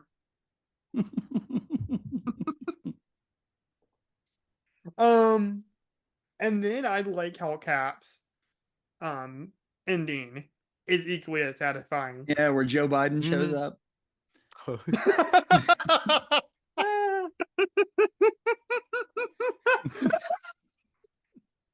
He does look like Joe Biden. Joe Biden should have ran with that when he went for president. That is a joke that everybody has made since then. But the first time I saw this movie in 2019, I was like, "Oh, he looks like Joe Biden." And of course, Joe Biden has in old age declined in many years since then. But yeah, let's not get on that horse. I don't want people to kill me. No, it's fine. Like, he's an old man. He has dementia. It is what it is. He's 81. Yeah. Yeah. But with that Chris Evans, Let him be an old man. Yeah. With that Chris Evans and old age makeup.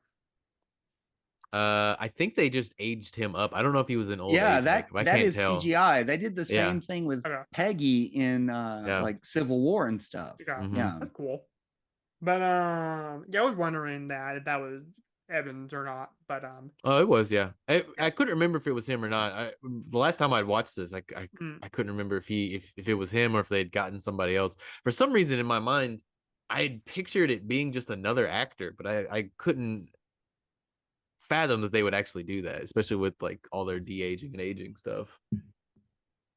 Right. But that's Chris Evans, and he's doing a really good old man voice. Yeah, he's like in that.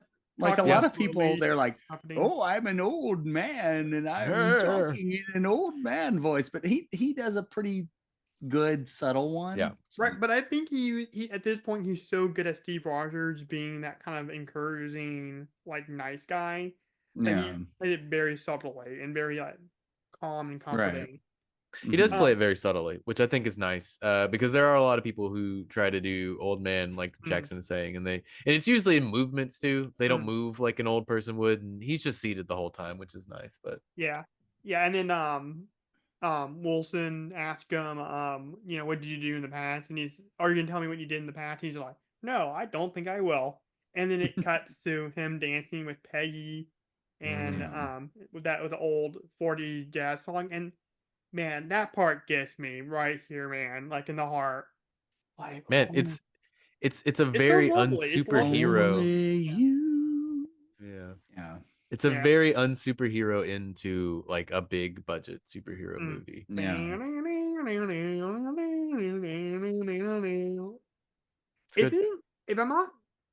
If I'm not wrong, isn't in Winter Soldier when he's going back to his apartment, and then his neighbor, which ends up being Peggy's niece,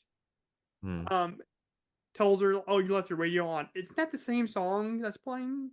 I thought. Maybe. Maybe, yeah. I don't know. I don't remember. Yeah, if I'm remembering the right, I have to go back to Winter Soldier. But yeah, that was just a lovely moment, man. He finally got to dance with Peggy Carter. Yeah, that's probably one of my favorite moments in the MCU, right? This movie is loaded with good moments. Yeah. Like loaded. Which is it's hard to say sometimes because there's some movies some movies in the Marvel universe I struggle to like I find something good to say here, but this one's just loaded with them.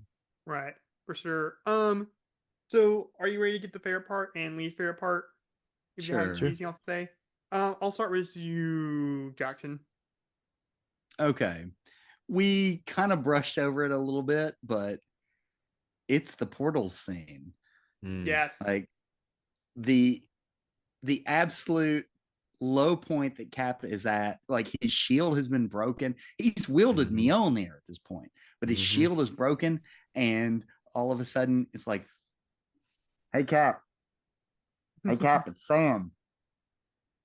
On your left. And then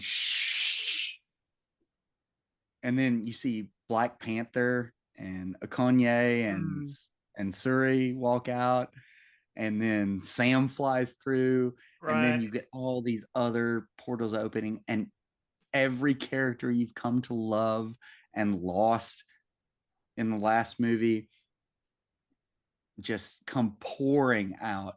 And like, Cap catching the hammer, that's the first cheer moment, but this is like an extended cheer moment. Like every character that comes out gets their own cheer. Right. Well, and they are there to fight and do good. Yeah. Yeah. Well, I mentioned in the Civil War episode that I'm a childhood Spider-Man fan, even though I didn't really delve too deep into the comics ever. But I told you that I was ecstatic when I saw Spidey in that trailer, second trailer, when he grabs Cap's shield. And so seeing him back, like I started losing my shit because I love Spider-Man. Like Batman's my number one favorite superhero or comic book character. Mhm. But Spider-Man is a damn near close second. Like I Yeah. freaking love Spider-Man. Yeah. And yeah, so that was cool to see Holland come from that It's portal. it's Sam's line that gets me every time. It's that Oh on yeah, the left. that whole On moment. your left. And that's a Goosebumps. And I whole was like, oh my that's god. a payoff to a line that we didn't even think we need paid off Yeah. Yeah. from Like 14, like from 10 Winter years. Soldier. Yeah. Yeah. Right. Crazy. Least favorite part, if you got one. Nah. Okay, I'll that's save the fair. least favorite part for the next movie. Yeah. Oh, What I about- will say the final battle is not nearly as good as the lead up to the final battle. Yeah. It's a little bit of a It's CGI mess fine, in some ways, but but it's that's fine. not even a gripe against the movie. It's just that's what it is. Mm-hmm. Yeah. All right. What's your favorite part, Eric? My favorite part, in honesty, is 5 years later. Like that Oh, whole like interesting. first half of the Yes. movie is so like good and just taking like so many risks with like a big movie like this. Like killing Thanos and then jumping 5 years and then us just kind of relearning these characters again after they've been through the like I love all that stuff. I could have, and honestly, like we talked earlier about like if anything, I would have watched a mini series on just like 5 years later. Like all the build up to like time heist, but 5 years later, that's fine. Yeah, for sure. What about your least favorite part, if you got one? I don't have one. I don't have Yeah, one. I fair, can nitpick fair. parts of this, but I don't really have one. Spoiler alert, guys. I don't have one either, so I'll just go to my favorite Yeah. part. And I'll just keep it brief. Avengers Assemble. I was Mm. waiting so long to hear somebody say that in these movies, and they always tease it. Because Iron Man teased it in the first one when he said, Avengers, time to work for a living. And at the end of Ultron, Cap almost said this. He said, Avengers, credits. Yeah. It was so worth to finally hear it in this movie. Yeah. All right. Scores. Eric, what is your filmmaking score? It's 5. 5. I'm just gonna probably say 5 across the board. This may be this and like Guardians 2 maybe the only perfect 5s around for these movies as far as like like payoff and setup and everything and like being like a culmination of like 11 years of storytelling. Because every character gets an emotional payoff. It's great. I don't know. It's great. Yeah. And theme. 5 again. I said 5 across the board. All right. What about you, Jackson? Filmmaking. Filmmaking, I'm gonna go 4.5 because I thought we were going to have a perfect score here for a second. Nope. Spoiler alert. We'll get close enough. Yeah. It'll probably round up to 10, but 4.5 because the final battle does not do justice to the setup. Okay. So it gets docked half a point. Sorry. Theme, well, 5. you, Eric. I mean, Jackson. Oh, whatever. Theme is a 5 because this movie like sets up emotional stakes and also the whole parenting theme. Yeah. Like that's something this movie did not have to do and did it anyway. For my score, it's easy. 5 on filmmaking, just because the whole time, heist thing. I love that. I think that even though I'm not a big time travel guy, but it's really interesting here. It's a lot of fun when they kind of figure things out. I like seeing that, and then again going back to Infinity War, like I can imagine like fitting like 10 years worth or 11 years worth of movies all together into one. That's amazing. And then theme 5 too. So overall will be a 10. Yeah. I think it's like a 9.8 technically, but we can say 10. Yeah. Okay, so that's what I was gonna ask you. You want to round it up to 10? Yes, of course. Okay. It's Sure. fine. All right. We'll just cut that part out. I don't know. People are gonna pull us on that math. They're gonna be like, "That's technically not 10. I can't believe they cheated like that." We'll keep it. We'll keep it. Okay, guys. That means even though Jackson fucked it up, it came out on the average calculator as 9.8. So we're rounding it up to the nearest 10.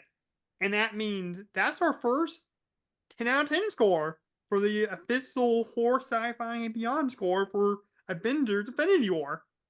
Wait, can I go back and change mine now? No. Not Don't do Infinity War, Endgame. Endgame. Endgame.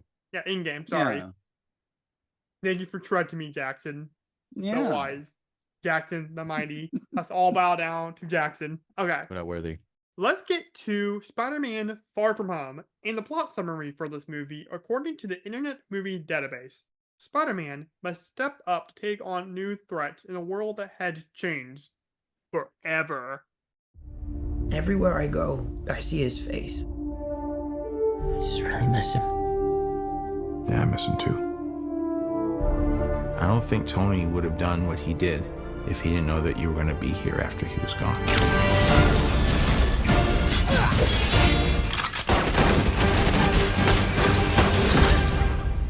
You gonna be the next Iron Man now? Well, no, I don't have time. I'm too busy doing your jobs. What? I'm kidding. Look, keep up the good work. Because I am going on vacation.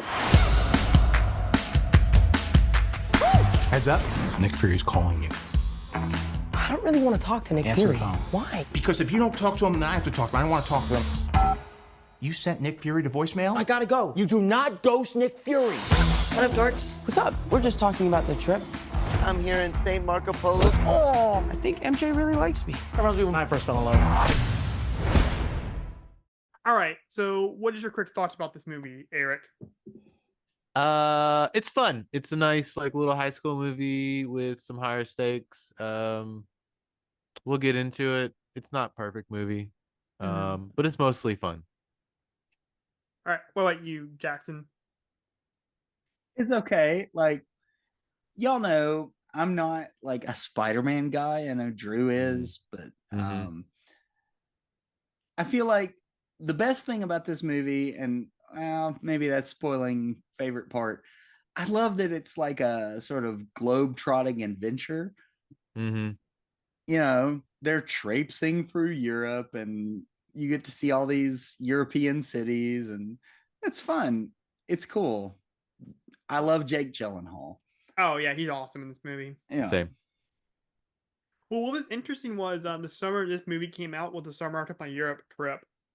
Oh, okay. Mm. So my thoughts is I really like this movie. When I first watched it, I wasn't sure if I liked it more than Homecoming, but after watching it several more times, I like this movie more than Homecoming. I like now as far as the villain goes, between Mysterio, Jake Gyllenhaal, and Michael Keaton Vulture, it's a bit of a toss up between them two, honestly.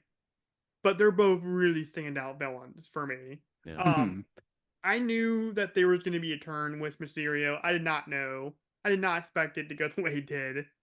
Like the Vulture thing. So the fact that like a Spider-Man movie can do like a twist villain, or not a twist villain, but a twist with their villains. That's nice. I remember seeing the trailers for this movie and going like, oh, it's just like big monsters. I was like, that looks so lame.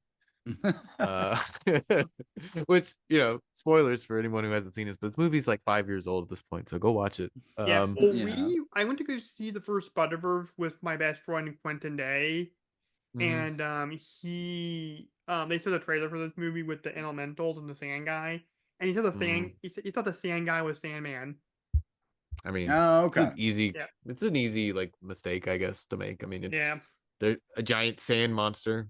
There's a guy in the Spider-Man who's made of sand. Yeah, the Sandman is, well, sand monster, sand elemental, barely in the movie. Oh yeah. Yeah. Just the very beginning, right? Yeah. Yeah. Yeah, it is interesting. But yeah, what they did with Mysterio is pretty awesome. But let's get in the deep dive. Okay. Because I love the Tony Stark tribute up top because it's kind of supposed to be a little funny, but also really heartwarming because they use "I will always love you" up top. It's awesome. And then this is the first movie where it really gets into like the post-snap stuff and what that kind of means. Sure. And I thought that's really funny. It's more comedic compared to WandaVision in the hospital scene with Rambo. Right. And there's chaos everywhere.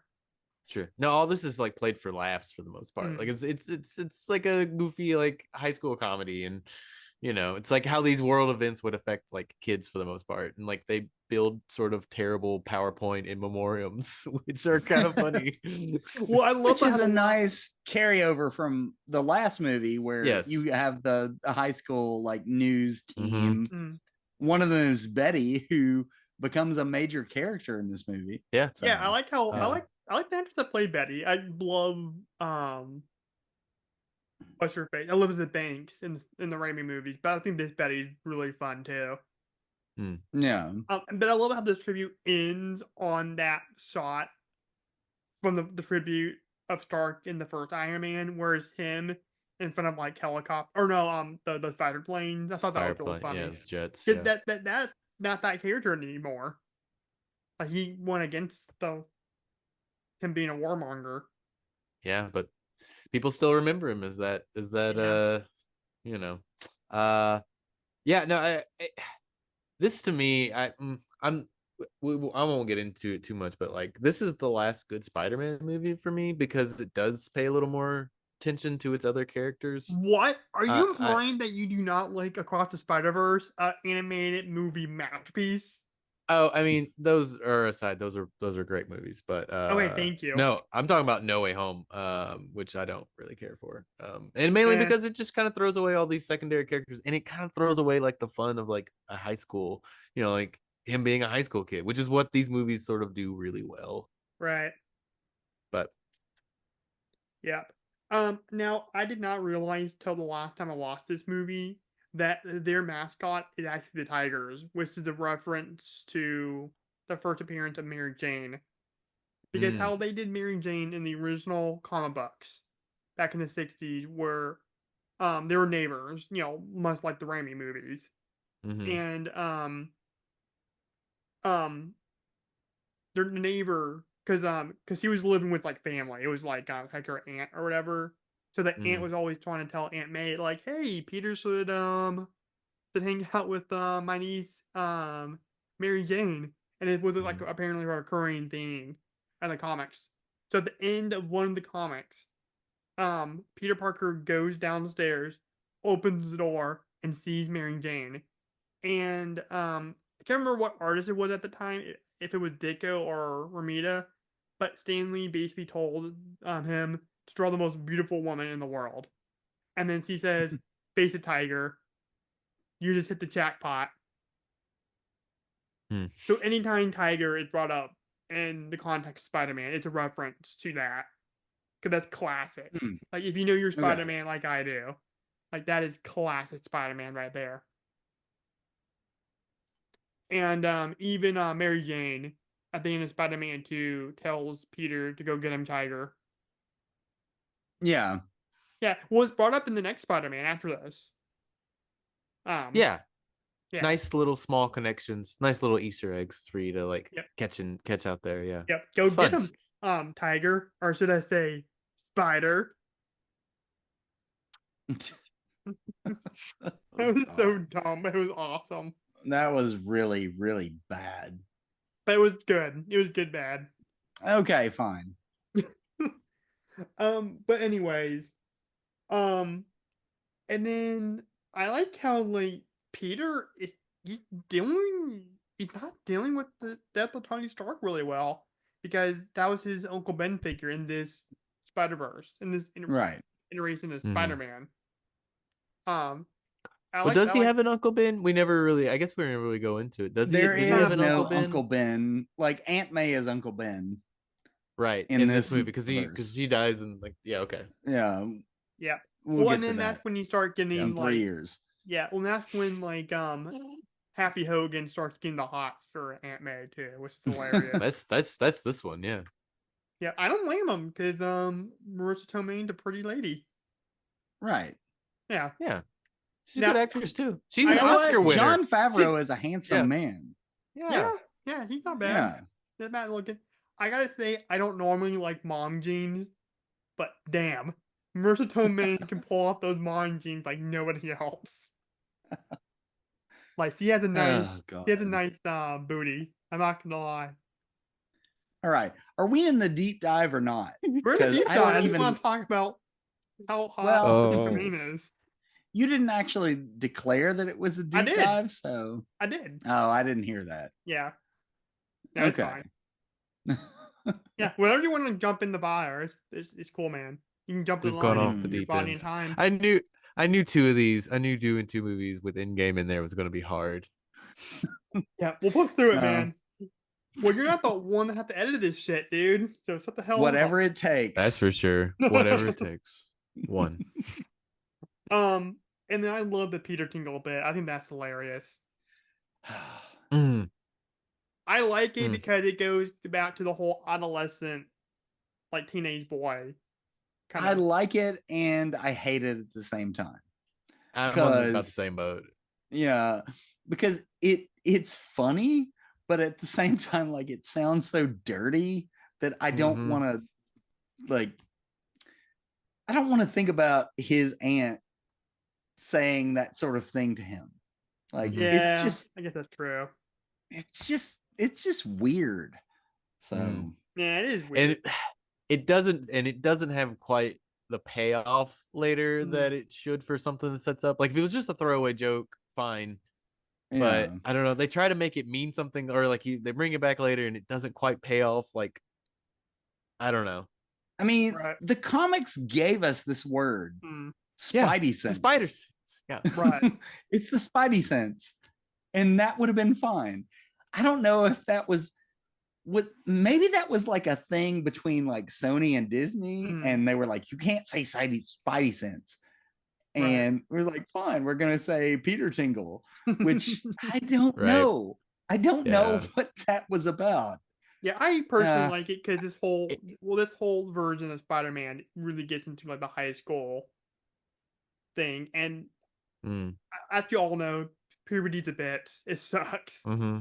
Yeah. Yeah. because, like, I mean, your hair, is weird looking. Some people get braces. Your voice drops.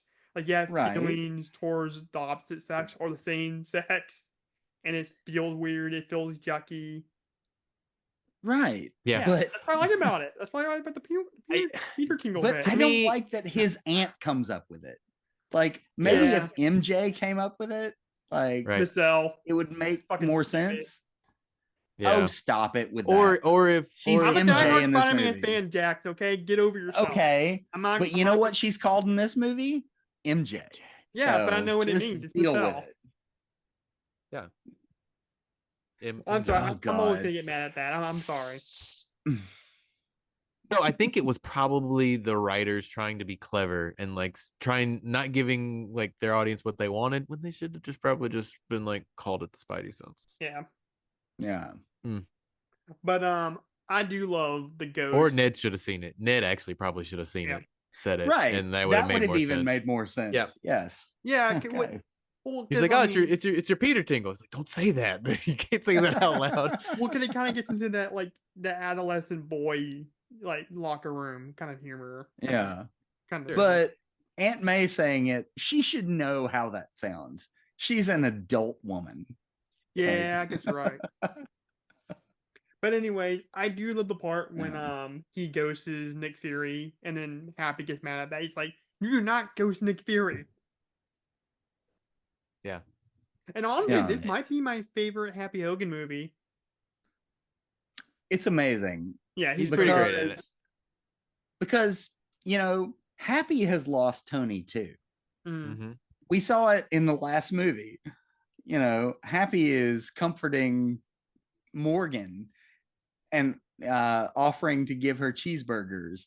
Like, we know that Happy is grieving too. Mhm. And that is the best part of this movie, is that Peter is grieving. I've brought up many times, I've shown these movies to my mom, and we watched this after Endgame, and she was like, all on her own, she was just like, wow, Peter is lost without Tony. Mhm. And that's the Spider-Man we pick up with in this movie. He doesn't know who he is, who he's supposed to be. That ultimately leads to the main conflict of the movie because Mhm. he misses his mentor, his father figure, and he will do anything to please him, even in Right. death. Mhm. Yeah. And Yeah, and it he goes con- back to like the adolescent thing and not knowing what you should do, or Yeah. and making He the has no wrong idea. decision. right. Yeah. And, well, and he's Right. constantly reminded of it too. Right. There's all these murals Murals. like with spray paint, people have Right. painted Tony on all Yeah, these and there's a buildings. documentary on the plane. Yeah. Oh yeah. Oh Yeah. God, that broke me. Mm. Like, and I don't even think I noticed it the first time I saw this movie back in the Mm. day, because this is one of those Marvel movies I haven't watched as much. I've watched Mhm. it, a couple times since it came Mhm. out, but this week I was watching it, and when Heart of Iron, the Tony Stark story, popped up on the Yeah. plane, I was like, oh my God, he just can't get away from this. Yeah, Mhm. because he's like this Yeah. big figure. Even before he Yeah. became Iron Man, like he was a rock star, essentially. Yeah. Right, but even like Peter can't even like it's always present. Like Mm. Yeah. it's something that Because to Peter, he wasn't this, well, he was a big rock star, Right. Mm. Peter was there in Iron Man 2 wearing an Iron Man Oh yeah, that was mask. confirmed. That was definitely confirmed. Yeah. with Deadpool and Wolverine when you actually see the Right. puppet there. But Mm. but Peter, this is a person he knows. This is a Mhm. person he Mhm. loves. It's a person he admires, and this is losing Tony is, yeah, it's the biggest event in his life thus far. Mhm. Mhm. Yeah, for sure.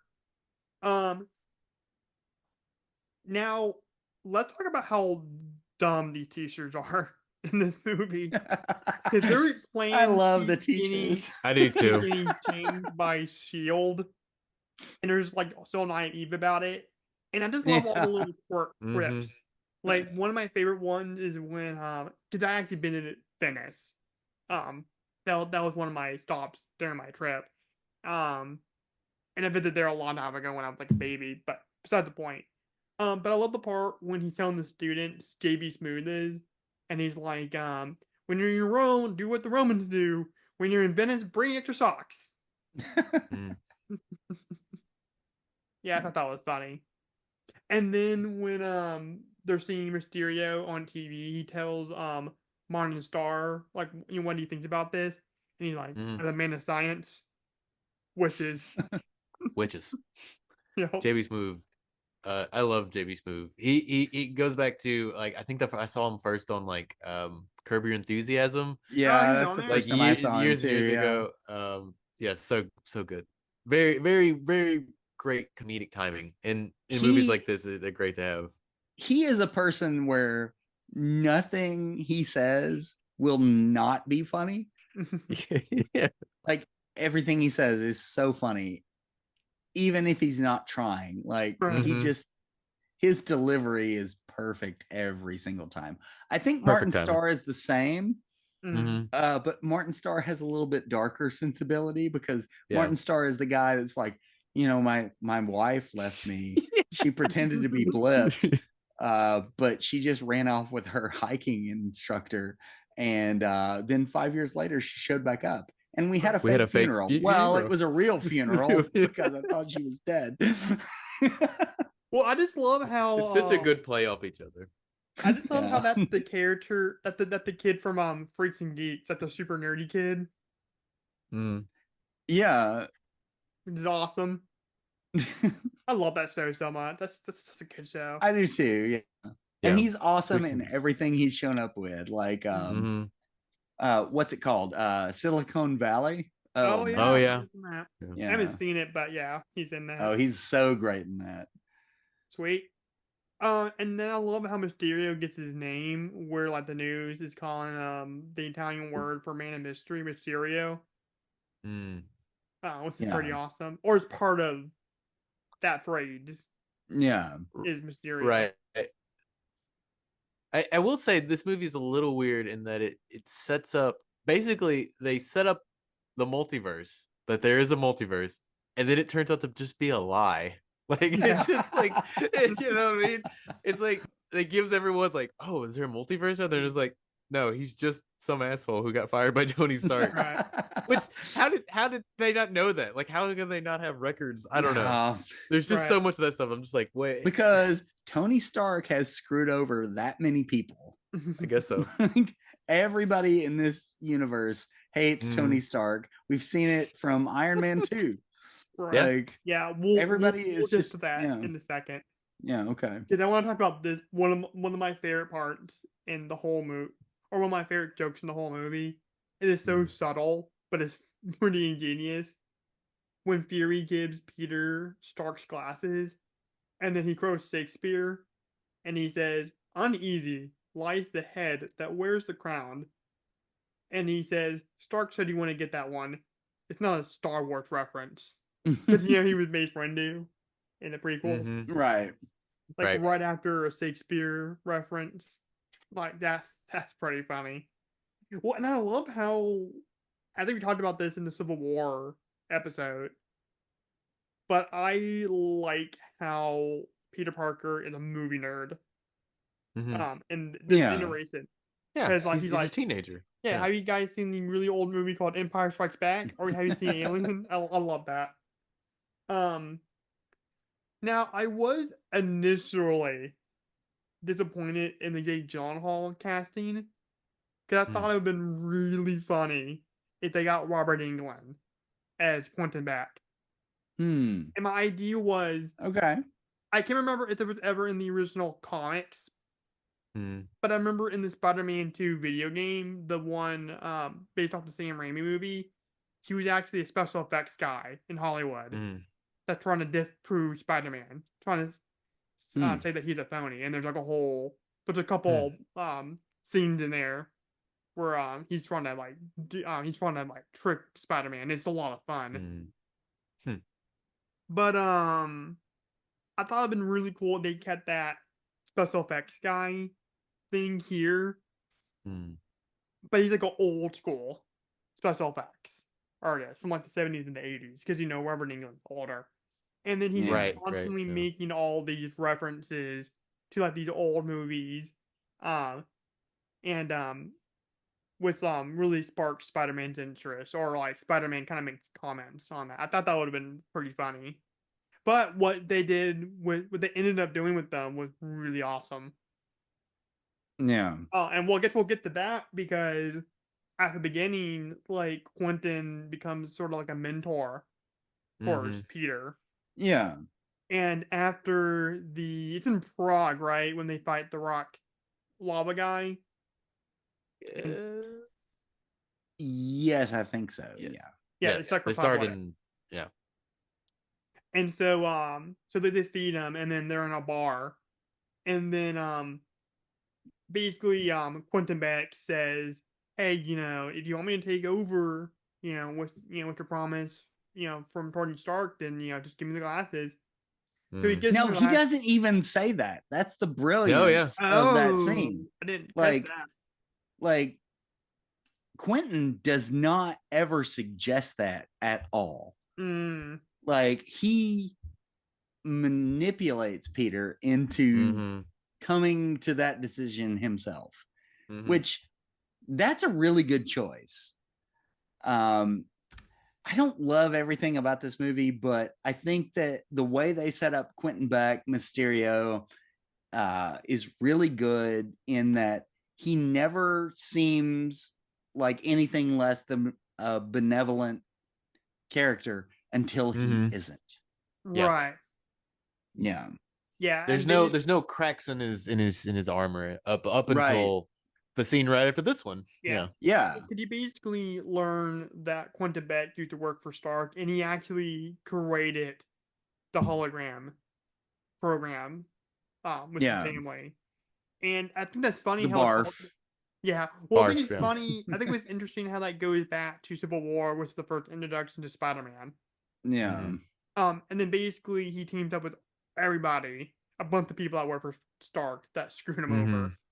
And he made up the elementals. Like, they're not real. The whole thing with the multiverse, like, none of that's real. It's all bullshit. I struggle with the scene a little bit. The scene right afterward where Same. we do the reveal, because it is just a super long exposition dump. It's so And- clumsy. Yeah. And it's so clumsy and weird. And I wonder if you don't even need it. Like, in honesty, like if you had just given him the glasses and then the facade comes down and we don't explain it, because then we slowly get pieces of it later on whenever he's going through the drones and everything. Like, he basically just sets up the entire plan. He's just like, Janice, who came up with like all the stuff, like this plan is just so clunky and exposition. Yeah, I can see where that can be like a big exposition dump, but I actually kind of liked it. I liked how, because I think it's one of They those. do a Well, I Sorry, think go it's one of those moments where like it can be real stupid, where he's like kind of encouraging everybody Mhm. with with his evil deeds. And he's like, "Hey, Janice, you did a good job," but like Jake Gyllenhaal does such a great job in Yeah. those moments. Well, It that's works. what It's that's me. why the scene works, is because Jake Right. Gyllenhaal is one of the best performers. He's one of the best actors working today. Oh, absolutely, You he's so know. good. I mean, his performance as Mr. Music in the John Mulaney like kids special is one of the funniest, Mhm. most perfect things I've ever seen. But they saddle him with the most clunky dialogue in this movie sometimes. Yeah. yeah. Yeah, I get it. I don't necessarily 100% agree with you, but I can see where you guys are coming from with that. It's a fun little twist on the explain your whole plan sort of trope that they do in Yeah. all the James Bond movies, but it's still an explain your whole plan sort of scene, Yeah, I just love how they brought back Ralphie from A Christmas Story in here. You'll Oh, see is Billy's right in out, there? I don't kid. think I noticed him this time. Yeah. Yeah, What I that okay, Tony go Stark ahead. built this in the cave guy from the Yeah. first Iron Man. Like that's Ralphie Mhm. from Oh, is Christmas that Story. Ralphie? I Yeah, didn't notice Okay. that. Didn't That's recognize amazing. him. Okay. Yeah. What I do like about the scene is that it only comes like halfway through the movie. mhm. Mm-hmm. We've got a whole other half of movie to get through Yeah. before that. But before that, it's, they're going to all these cities and Mysterio's fighting all these monsters and Spider-Man's kind of helping him. And Nick Fury and Maria Hill are there. And oh my Mhm. God, we'll get to that. Oh yeah. Least favorite part of the movie. Spoilers. But but I like that's that kind of some they bullshit. I like that they revealed the villain halfway through the movie. Mhm. Mm-hmm. Even if they did it in a clunky way, like Right. it's fine. Yeah. Now, No. I do want to get to my favorite part in the movie, and maybe easily my top 5, if not close, maybe like 6 or 7, like Spider-Man movie moments of all time. Okay. Mysterio's Okay. mind fuck towards Peter. Oh, He's just Mm, yeah. messing with his mind. Mhm. Because, like I said, I haven't read a lot of Spidey comics, but the ones I have, or like when I've seen like panels like online or in documentaries or whatever, and seeing like all the crazy stuff that they do with Mysterio, seeing that Mm. Yeah. like in the real, well, I know CGI, but seeing that like in a live action kind of Mhm. setting, man, like I was geeking out hard.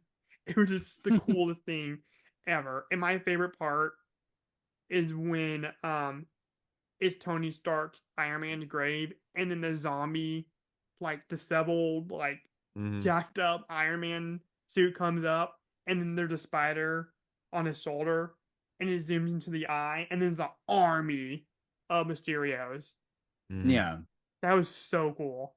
No, all That's my those favorite. like hallucinations are super like visually interesting. And in fact, so that I wish there were more of them in the movie. There's Mhm. really only like 2 Right. sequences like that. Right. Yeah, because before that, like all the Mysterio sequences are him fighting these big monsters. Mhm. And by the time you get to the halfway point and realize what his plan is, it all seems pointless, Mm. I guess. Yeah. But when you get to who he is and what he's actually doing, Mm. like it's so frightening. Yeah. Right. You know, Well, you the- can never trust anything you see at that point. Mm-hmm. Well, the thing I like about it, and it's sort of like Freddy Krueger a little bit, going back to the Robert Englund thing, which would actually that would have been perfect too. Now that I think about it, Yeah. but Mhm. like, I like how like you think it's over when you think Nick Fury shoots Quentin, and it's like, wait, did this kill the villain right in the middle of the movie? Right. It's not And then like over. he starts to hug, Spider-Man starts to hug Nick Fury, and he's like, "You're so gullible," and it's not over yet. Mhm. It is not over yet. It's good. Yeah, it's great. I will say that they cheat a little bit in these scenes, especially once you realize that it's drones that are doing it, and like that's what's causing the destructions. And then like sometimes he's getting held down by like a bunch of Spider-Man, and you're like, but those are drones. They wouldn't. I don't know. There's just some things in here. I'm just like, some of these things don't like quite connect up to me. But Right. They're Yeah, always I visually think interesting. It's their own thing. maybe if there was an added element to it, Mm. kind of maybe like the fear toxin with Scarecrow, where Mhm. like he Right. also have to breathe in Yeah. and Yeah. something to like Yeah. like his senses feel like. So he's not only is he seeing Spider-Man jump on top, Right. like doggy pile him, like he feels it. Because his Right. brain's all fucked up by the Right. toxin or whatever. Right. But I will say I do like Well, this pretty sort of great like weapon, real world. only- Oh, sorry. I will say I do like the sort of like real world approach they take to this this sort of like kind of silly premise about a guy who can project, you know, things into people's minds. Wait, well, this is a Mysterio yeah. from the modern time. This is not like 60s Mysterio. Like, Right, which he's is gonna use drones. right, which is the first two Spider-Man are really technology based. Mhm. Like you got the Vulture who has sort of this sort of alien technology, and then you've got this Mysterio who's using sort of like drones and projectors, and then you get to the third one and it's just space magic. Right. But yeah, so that's a lot of fun. And then he ends up in the Neverlands. Peter does, which is fun. Mm-hmm. And he wakes up in the prison and like it's like a How do you like guys speak soccer good fan English? in like Yeah. soccer, you know, memorabilia or gear, and he's like, "Good time, you're in the Neverlands." I just thought that was funny. Yeah. Which, in honesty, people from the Netherlands do speak excellent English, maybe better English than a lot of Americans. So. I actually had a girl in my photography class that was from the Neverlands. Mm-hmm. So that yeah, he was one of the foreign exchange students. So that's pretty cool. The tower bridge fight is a lot of fun, and I actually went on that bridge. Nice. Okay. Yeah. By the way, to get into London Tower, like the little museum part, it's like really expensive. It's like $20 per person, and we had like 6 or 7 people on our group.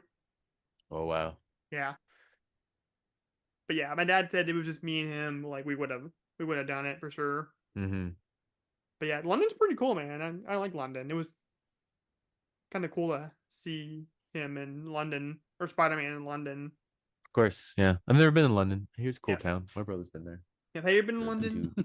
Jackson? No. Yeah. Have you guys ever been to Europe? I've been to Scotland. Oh, nice. That's the best I can do. Yeah. Yep. Mm. I know you've been to Europe, right, Eric? I've been to the Netherlands. of Oh, all really? I places. thought you, Yeah. that's how you know that fact about the Neverlands. That's how I know. That's how I know Yeah. they speak really good English. Did you see Captain Hook? I don't know what that's a reference to, but I'll say yes. Neverland, Peter Pan. Oh gosh. Oh goodness. Okay. You got I these hate- dad I jokes hate really Peter Pan. rolling out. Yeah. All right. So What we've else do you want to talk been about? we've been on this for like 3 hours now. And It's almost I just over. Let's wanna power know- through it. all right. How do we rate this not as a movie by itself? Like we're not getting to that yet, but how do we rate this as the follow-up to Endgame? I'll let you go first, Eric. I mean, in a lot of ways, it's very similar to like Ant-Man and the Wasp. It's sort of that palate cleanser that they would do after, you know, after like the big finale of a phase. It can't quite hold a candle to Endgame. It's a fine, just like throwaway like Spider-Man adventure, but it's, you know, like coming off of Endgame, it's kind of like, It's okay. Yeah, Yeah. I don't know. it's It's my okay. favorite I of the would say three Hollands. mine too. I really like Okay. this movie, but I don't. I mean, but by compared to like No Way Home, it's Yeah, I don't know. I like this one, but I don't quite love the Spider-Man movies. yeah, I for mean, sure. they're no Spider-Man 2. They're no Right. like Across the Spider-Verse or Into the Spider-Verse, but Yeah. Well, the thing is, I think I mentioned this on this series before. I think they should have not even came out with this movie the year, like a few months. They should have. And now, given we had a pandemic, but I think they should have like taken a break for an entire year after. after Endgame, Yeah. So after like probably. no movies after like in 2019 after Endgame, and then no movies in 2020, but again pandemic, and then Right. put this. Well, they're a business too, so they're probably just like, we got to strike while the iron's hot. We just made $2 billion. Yeah. We can make yeah. Yeah, and then Avatar 2 came in and Mm. yeah, beat that. This is crazy. But anyways, Okay. Well, let me say my piece then. oh, yeah. So, I don't love this movie. I think it's okay. It's fun. What I do like about it is that, after Infinity War and Endgame, we finally get this Spider-Man story where he has to choose who he's going to be. Mm. Is he going to be like the teenager in high school and hang out with his friends, or is he going to be the hero who will save the world? Mm-hmm. He kind of ultimately chooses both. Mm-hmm. I'm not sure how well that works, but I like that that's where his head's at. He's like, I want to hang out with MJ and have her be my girlfriend, but I Right. also want to protect everyone around me. It doesn't really work in the end, but I like that's where their head was at. I think Right. it's the most natural progression from Spider-Man as we've seen him in the MCU Right. before. Sure. It does feel like a continuation, like thematically from movie to movie versus Yeah, because sort he's of lost Tony. right. Which is what we get into like with 4, where they're kind of just like scattershot movies that don't really build off of each other. This one feels like a direct connection that some of the Right. other ones in Phase 4 don't feel like they are. Yeah. Yeah, for sure. I mean, I still think one of the best Marvel things ever is WandaVision. I love that show so much. WandaVision is good. Yeah, I really liked Elizabeth Olsen before that show, but it made me adore her. I think she's so lovely in that series. Right. But if you got nothing to talk about, you ready to get the favorite part and then least favorite? Oh no. We gotta talk about the big moment. So basically, right before Mysterio died, he made a message and sent it out to the world saying that Peter Parker is Spider-Man, which leads into the next Spider-Man movie that we will talk Which about in is probably 2 years or a year and a Right. half. Which I do like that it's J.K. Simmons, and I do Right, like that that's it's great. on an InfoWars type desk, like some Oh, he conspiracy is so theory. Alex Alex Jones. Jones. Yeah.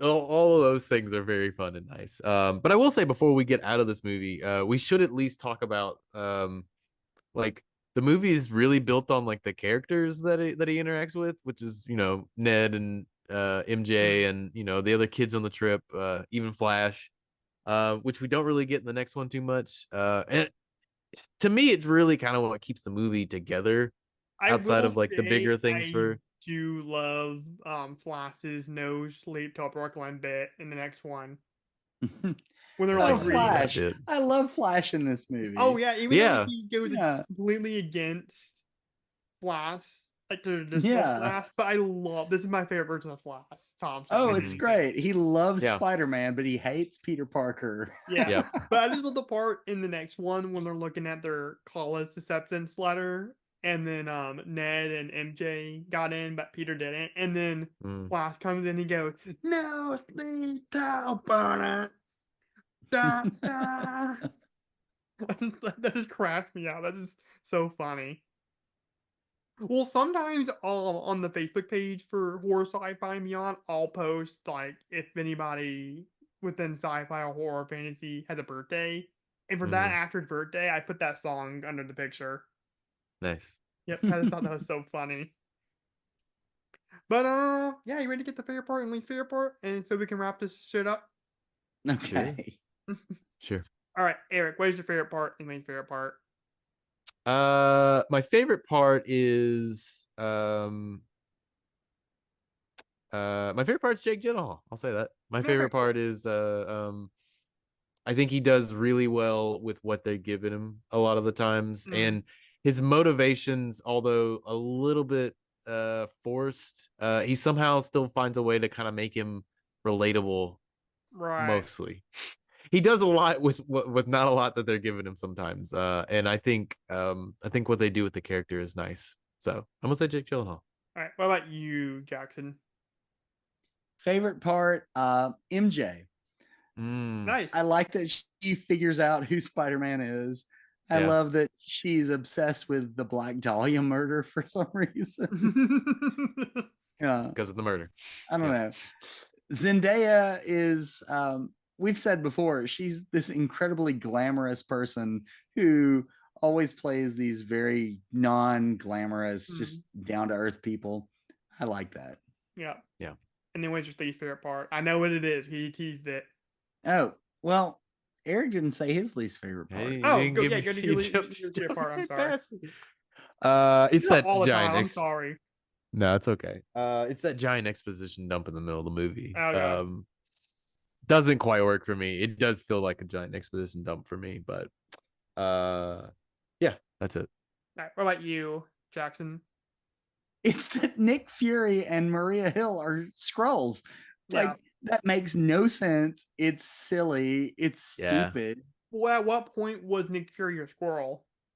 I don't know, but the movie doesn't even bother to tell you that. Like, I don't know if they told you that in Secret Invasion, which like, I actually kind of like. and it's not even really part of the movie. It's a post-credit scene, which I guess is part of the movie. But no, it's part of the movie. It's part of the grander story. Yeah, and I didn't watch Secret Invasion because I didn't care. But I hate that part. Like, come on. Yeah, I totally forgot that was the Nick Fury scroll. Yeah, when I watched that series. Did you do your favorite part, Jackson? I can't remember. I did. It was Zendaya. Okay, sweet. Yeah. You ready to do rating? You didn't give me your favorite part. Yeah. My favorite We've part. been talking for a long time, y'all. It's almost over. Just 2 more minutes. My favorite part is Mysterio's mind fuck. Yeah, that's good. Yeah, those are good. Yeah. And then my least favorite part is I do like how some of the two teachers or the chaperone are funny and a little naive. I think at times, and this including the students too, I think they're a little bit too stupid at points. It's a little, especially like the bus scene when he accidentally summons the that's so stupid. Yeah, like nobody notices that. These are pre-pandemic times, so these are pre-pandemic times. No one questions anything back then. The world was a simpler place. Yeah, tell me about it. All right, what is your filmmaking score, Jackson? 3. 3. Yeah. Okay. It's fun, but it's not impressive. Okay, what about your theme? 2. 2. I don't think this movie is really about much of anything. Like, I said some things earlier that it was kind of about, but that's not in the movie. That's stuff I'm bringing to the movie. Yeah. Right. Exactly. That makes sense. All right. What about you, Eric? What is your favorite part and your least favorite part in the movie? I mean, Uh, okay, let me start over. What about you, Eric? Where's your filmmaking score? I mean, it's probably oof. Everything looks fine. It's probably about a 3. Okay, Yeah, it's 3. We'll say 3. sweet. And then what is your theme? I mean, I'd say it's probably a 3. I agree that with Jackson that it really hinges on having seen Endgame. This movie can't stand on its own, like as like a standalone Spider-Man movie. Like it only really works if you've seen the movie leading right into it. But I do think there's enough there with like, Parker torn between, wanting to be a kid and like, his greater struggle with being a superhero and like what he wants to be with his life. But like you said, like they just kind of like skirt past it and he gets both, which doesn't make any sense, but whatever. Okay, so your overall score, Jackson, is 5, and yours is 6, Eric. Mm-hmm. All right, so my filmmaking would be a 4. I think a lot of the stuff with Mysterio and like how they do the illusions are really fantastic. And then the action scenes are really cool too. Theme, I wish they would have explored the Tony Stark kind of, death kind of thing a little bit more. So I'm gonna go 3.5. So that gives us a 7.5.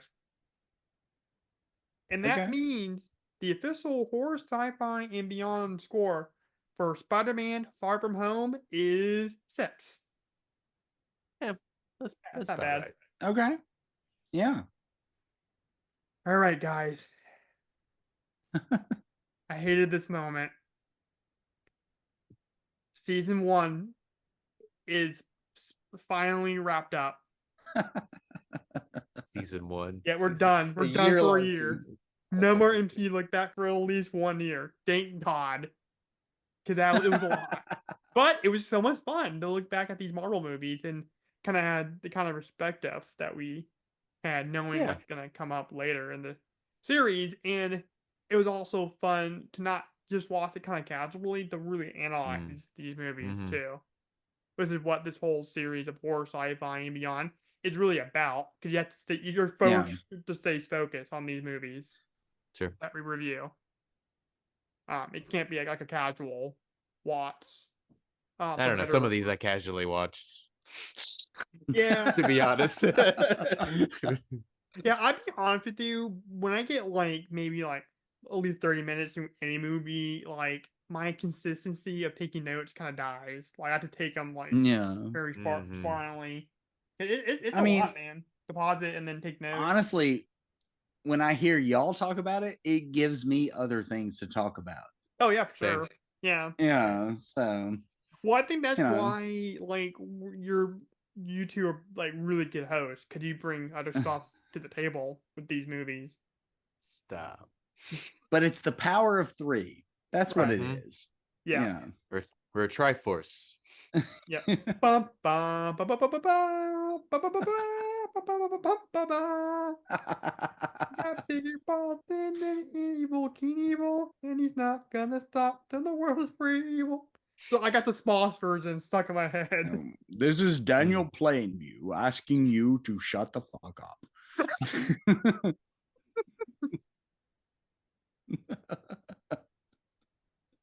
Yeah, that's pretty funny. But anyways, guys, if you like this episode and you want to see more incredible content, make sure you smash that subscribe button and web swing on over to Facebook, Twitter, X, and Spotify at Horror, Sci-Fi, and Beyond. And also don't forget to leave this episode an amazing comment and give it a Thanos-sized thumbs up. And before I go, guys, Avengers assemble. And it's Josier! And that's it.